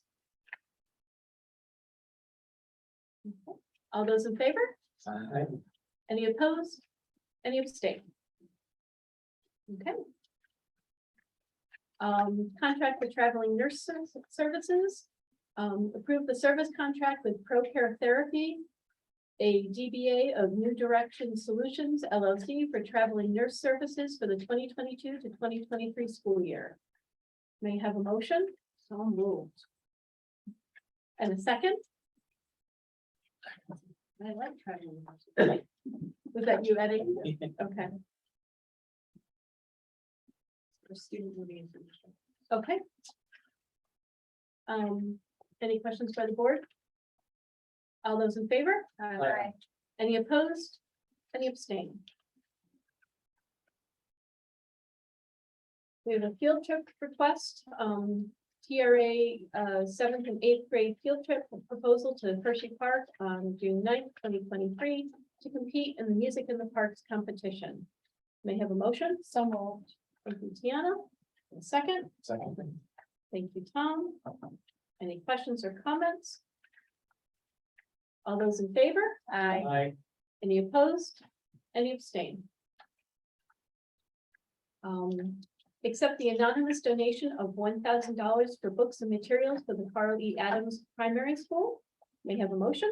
So moved. Thank you, Tiana. And a second? I heard Brian first. Any questions or comments? Wonderful. Yeah. Thank Yeah. you. Thank you. Second year in a row. That's Amazing. fantastic. All those in favor? Aye. Any opposed? Any abstain? Approve the unit cost methodology proposal for Brook Tioga BOCES services for 2023 to 2024. So Thank moved. you. Thank you, Tiana. And second, Second, thank you, Tom. Any questions or comments? I look forward to this every year. Zach had to point out what you added to that. Well, I mean, it makes it much easier for us to track everything and to figure it out. So I appreciate them doing it the way that makes it so that it's actually usable. well, it's because of you, Tom. Thank you, Tom. I don't know what it looked like before, but thank you. A mess. Cause I thought it was pretty easy to read. It wasn't before, so. Okay, thank you. Any questions? All those in favor? Aye. Any opposed? Any abstain? Approve the attached equipment list for disposal with New York State and R2 Rios Certified Electronics Recycler. And there was a list attached. May I have a motion? Is that you, Chris? And Eddie? It was both of them at the same time. Well, let's do Eddie first and then Chris. How's that? Any questions or comments? These are recycled, they come safely and we get a little bit back. Awesome. I like that the information was in the back as well, so thank you for adding that. All those in favor? Aye. Any opposed? Any abstain? Approve the applications for refund and credit of real property taxes pursuant to section 554 of the New York State Real Property Tax Laws. Total warrant changes, $837.61. May I have a motion? So moved. Thank you, Chris. And second? Second. Thank you, Tiana. Any questions or comments? Normally Zach would be chiming in right now, but I'm assuming that since he didn't type anything that I think we're okay. All those in favor? Aye. Any opposed? Any abstain? That brings us to superintendent's update. Yes, so first, did we make copies of this or mine? They did receive. So you have the beautiful actual proclamation for your school board recognition week, so. Very nice. Celebrated multiple meetings, but this is always very classy and very nice. So thank you again for your service. Can't thank you enough. State of New York, thanks you very much. Just a few things, one, and I think that somebody's already left. I just wanted to mention, you know, we all live and learn, but sometimes when I get copied on an email, I think it's like my position to make sure it gets taken care of, and I did in that situation, but it sounds like that person wanted a phone call too, so I apologize to that person, and I will let her know tomorrow. I did get right on it, and usually that's, if I'm CC, that's what I think, that's what the message is to me, make sure it gets taken care of. A few other things, girls wrestling, we've had lots of people, wonderful people coming out tonight. We've had lots of interest from girls, and we had incredible experience last year with our students. I mean, almost just unbelievable, and I can't tell you how, you know, moving it was just listen to you talk about it and read what you wrote earlier. We are watching very closely what's happening with girls wrestling. We know that we're at this pivotal time and we're trying to, you know, figure out when's the shift gonna happen. Bill McNeil, I've had many conversations with him, and so has Murphy, and he's trying to, it sounds like a lot of the younger kids coming up, it's definitely gonna happen. Right now, at the high school level, we've got a couple.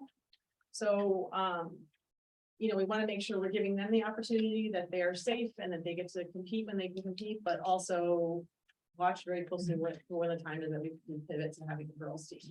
So, thank you for, expressing yourself, all of you. That was very helpful and, I'm just, it's really very cool to see all the accomplishments and how the score is changing and progressing really. So, I think, there'll be changes to come. And like I said, we're in regular conversations about when's that right moment. And it's not just here, it's around the area. And I had not heard that piece, Cara, that you shared about maybe schools working together and that, that's a great idea. Cheerleading, we talked a little bit about that also. I think that you heard, that our IAC does not have, modified cheerleading, but I don't know, could we create other opportunities for our 7th, 8th grade girls? We've had a challenge finding coaches already, just even for the high school level students, but looking at maybe could we have some kind of club, could we work with some other schools who do, like some of the bigger schools in our area do have 7th, 8th grade a cheerleading team, so we're looking to see what we can do there also, and we'll have to have some conversations with you about that. I just wanted to comment on use of facilities. I know, we talked a little bit about bathrooms. We know that's a terrible problem for our community who wants to use their community school fields, but we also have an obligation to make sure that the facilities are secure. So that's the push and pull that we're always in.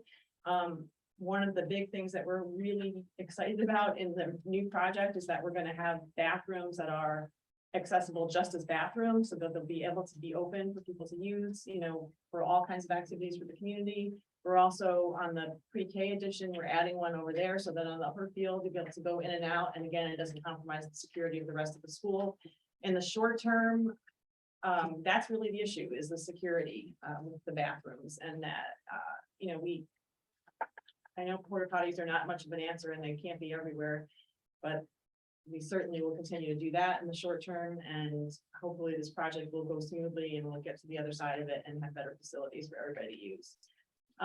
Some really great points came up tonight. I'd just like to comment on, lunches. We work with BOCES regularly on what we're eligible for so that we can get free lunch. I know some schools have we can't believe that we don't qualify for some of the things, but we have regular meetings with them. And I would love to know more about what grants specifically. I don't know what schools are. We do have different demographics, and there sometimes it's very specific things that make you eligible. But we are certainly really desperate because we really feel like it's unfair. We're also part of a big movement to say, if we're what's more important than food for children, and how can you go from providing that for a number of years to just not anymore? And it's been a hardship for families. So that I appreciate that somebody brought that up. So we'll reach out to other districts to see whether they found some way that we haven't tapped into yet. Driver ed, that is something that we did offer here. We don't have a set aside car. We've used our vehicles and we adapt them. And we did have a program like Steve outlined where it was just sort of paid for itself, but you have to have a certified teacher. And there's it's like getting another certification, really. You have to take a number of courses, and we've not had anybody willing to do that. We will plan on, it's like a no loss thing for us, and it's great for families and helps with your insurance. It's a great opportunity if we can offer it for our students. We have not, since the pandemic, advertised again. We know that there's not a lot of people certified in the area. We can certainly do that again because we're definitely interested in doing that. And even in hard times, we were able to do that as long as we had the teacher, because it's like, as long as the families all contribute and it just sort of covers the cost of the teacher, we cover the cost of the car and everything else, and it's a wash. So hopefully we'll be able to get somebody interested in doing that in the future.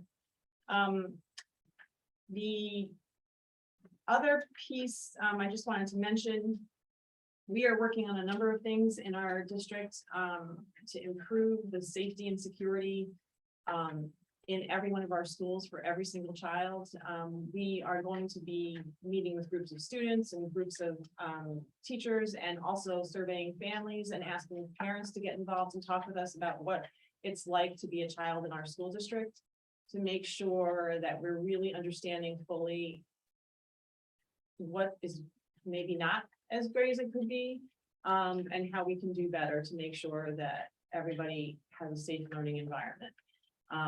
We've had some things in the past that we're looking at changing, like we've had, those of you who've had children have gone through here, we've had the Obeas program, which is an anti-bullying program for years and years and years, and there was much that was great, and thank you to Mr. Sweeney, who led that movement for many years, but after a while, we started to feel like parts of it didn't really connect with kids anymore, or maybe they just got tired of hearing the same messages. So we're trying to find, you've heard a lot about what's happening in the Adams building. We really want to look at programs that might be more appropriate and more meaningful and will seem like something that kids want to buy into and are going to really touch their hearts in the older kids in the middle school and the high school. We really think this is just about getting back to a place where we're kind to each other, and we are empathetic, and we think about, we were just talking about, it's really just like the golden rule, like, how do you want to be treated as a human being? So how are we going to treat everybody else that way? So, please, everybody in the room, I thank you in advance for thoughts that you have, ideas that you have, and if you're willing to work with us, students, parents, and my coworkers, there's a little more important than feeling safe and secure, and certainly you can't learn if you're not feeling safe and secure. So that's a really very, very vital, important effort that we need to make some headway on. And I think that's it for me. Okay. That brings us to our second opportunity for comments from the public. Please remember the protocols that were read for the first opportunity are the same for the second. That being said, I'm assuming that you would like to speak.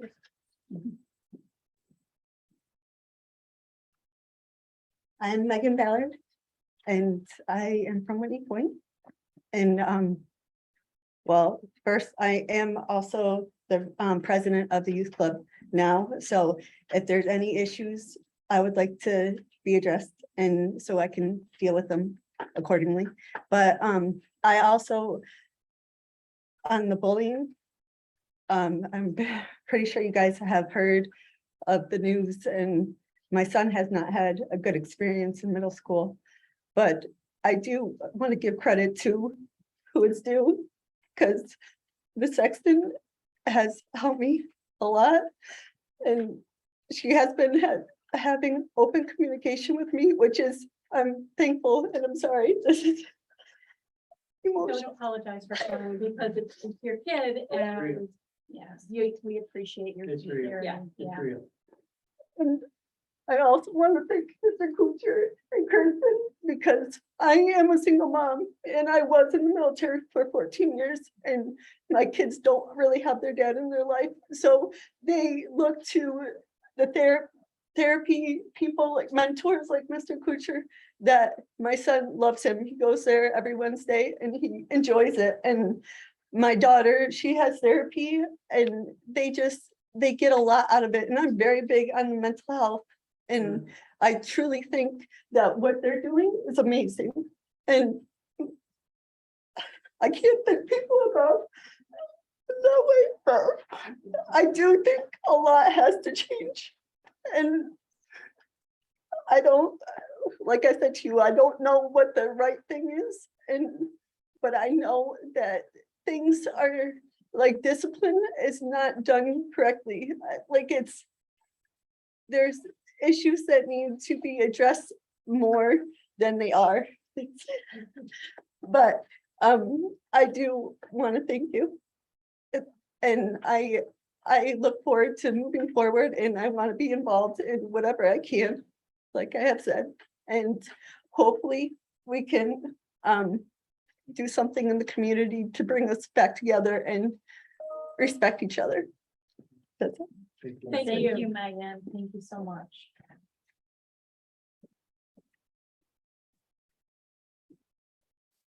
Is there anybody else who'd like to speak tonight?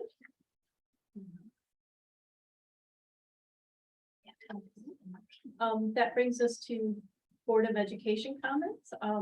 Megan, I just want to say thank you for coming up. Please, again, don't ever apologize for crying, especially when you're talking about your child. It's my understanding from the sexton that you are going to be kind of working with the district in in finding a path moving forward, and I really appreciate that because it has to be something that's done as a community, not just as the school, and I appreciate you doing that. Megan's got lots of other ideas too, if anybody wants to get involved with those. You know, it all starts with an idea. So thank you. I guess I'd like to add, I've been a member of the district for about 32 years. I've worked in a nature center outside the district. And one reason that I came to this district is I noticed students from this district were nicer to each other than any of the other districts I saw. So there's hope. I know this district can do that.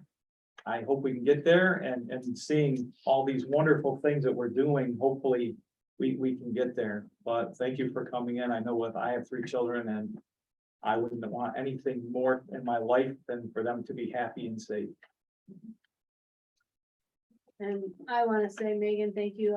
My granddaughter was one of the children that was bullied last year. She really, she was almost suicidal. And it was very, very drastic for me to have to help with that situation. So I just want you to know, I feel your heart as a grandmother, and as a parent. So, I do agree with all of our board members and what we've said here. This community has it in it to become the kindness that we know it was. And it still is. It's just having a little bit of a bump, and we're gonna get to that bump. And it may be a big bump, but we're gonna get to it. And the other thing I'd like to say, I know the gentleman's left, but I just wanna apologize as a board member. I forgot all about the band uniform thing. Well, you know what? I didn't, that was the other thing I was gonna say. We had a change in people. So we were looking at uniforms and making sure they were maroon and gold. Remember how we said last year, Yeah. it looked like Johnson City? Yeah, so but then we had an exit and we have a new person in, so we need to get back on that. Okay. Yep. And I do want to point out that the reason why the students paid for the windbreakers is that they are personalized. They have, and the students actually can pick what they have put on it. Sometimes it's their last name, sometimes it's their first name, sometimes they have their instrument put on it. So that is the only reason why they purchase them themselves, is because they're not just generic windbreakers, because they can get what they want put on them. But I'm assuming if we have to keep doing that, maybe we can consider things as a community to purchase the windbreaker, and then maybe if they want to have it personalized, they can pay for the personalization or something like that. So, Yeah. yeah. I'd rather see uniforms. I would rather see, no, but uniforms. yeah, Uniforms might take a while for us to get. well, the problem is that the uniforms we have are older. They're hideously uncomfortable. They are 100% wool. So even wearing them in October is problematic, but we also don't have enough for the students. And I know that it was being worked on Right, last year, that and they part. were looking at, What the kids would like to wear that would be comfortable for them, that, I mean, all of those things were where we were. and then that person left, and so we need to. Yeah. We can pick it up again. Needs to happen. Yeah. Yeah, Yes. I would like to see, I know, I was in band my whole life, and our band uniforms were not comfortable at all with the huge heavy overlays on them. Oh, in the yeah. Summer marching and freezing in the winter, but so with that being Yeah. said, we need to have that done. Yes, We exactly. have a lot of pride in our music department, and when they're walking downtown with windbreakers on, it's dressed to impress. What's really And funny it is just, that, and when we're in sports, you could buy your own windbreaker, so I would really like to see uniforms, and if they wanna buy windbreakers, they can buy windbreakers, but we really need. yeah, the windbreakers weren't intended as a permanent solution to uniforms. They were started just because all of a sudden we had not enough uniforms, and I think that. No, and I know that, Yeah. but the child that I had that started with those has been out of school for a long time, I so. know. And I understand everything, but we're still where we're at, so. Stephanie, can I just make one comment? Board comments, right? Yeah, no, that's why we're going Okay. around. It's fine. go I ahead. just I wanna thank, Ms. Gooseman, and I'm sorry, I didn't catch your name. Ms. Prokop? Yes. Okay, thank you.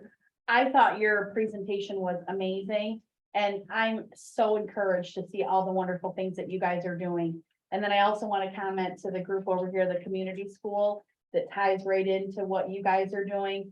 All of this evening was very emotional and encouraging. And I appreciate Joanne, commenting on a lot of the things that were said tonight.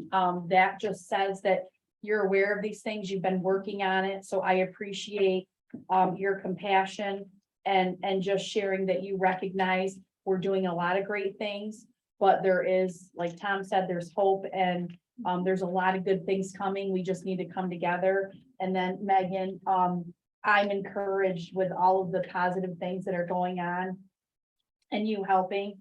And your comment was very emotional. And then I just want to say to Lexi, I applaud you for bringing this up. I know, girls wrestling is really important. Your daughter was the first one, and that's amazing. And we're so proud of her. So, you also, shared your thoughts and feelings. So I just want to say, I love that people can come here and be so passionate and so, excited about what they're trying to represent.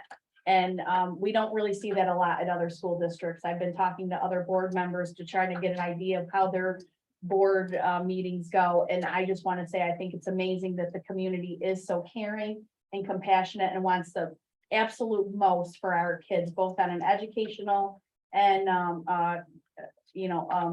academic. So I just want to say, amazing. Thank you all for sharing all that today. And I'm very encouraged to see positive changes in the future that we haven't already seen. So thank you. Do we have any other board member comments? I'll say one thing. I went down to watch the girls field hockey. And something I wanted to say really is it's amazing that all the different students that have gone through there and Coach Nikki has been able to keep the level that she's had and yet having different students go through. I do have a question for the board. There had been an interest expressed in continuing our workshop at the end of the meeting. I think that right now, if we do that, No. Chris is probably going to. She's gonna stab me. No, I do not have that kind of violence. No, but there might be issues, so may I recommend that we Yes. adjourn? Okay. Yes, sorry. So we are going to adjourn the public meeting at 9:35. May I have a motion? Second. All those in favor? Aye. Any opposed? Any abstain? Now, any students who are here for class, any one of us can sign your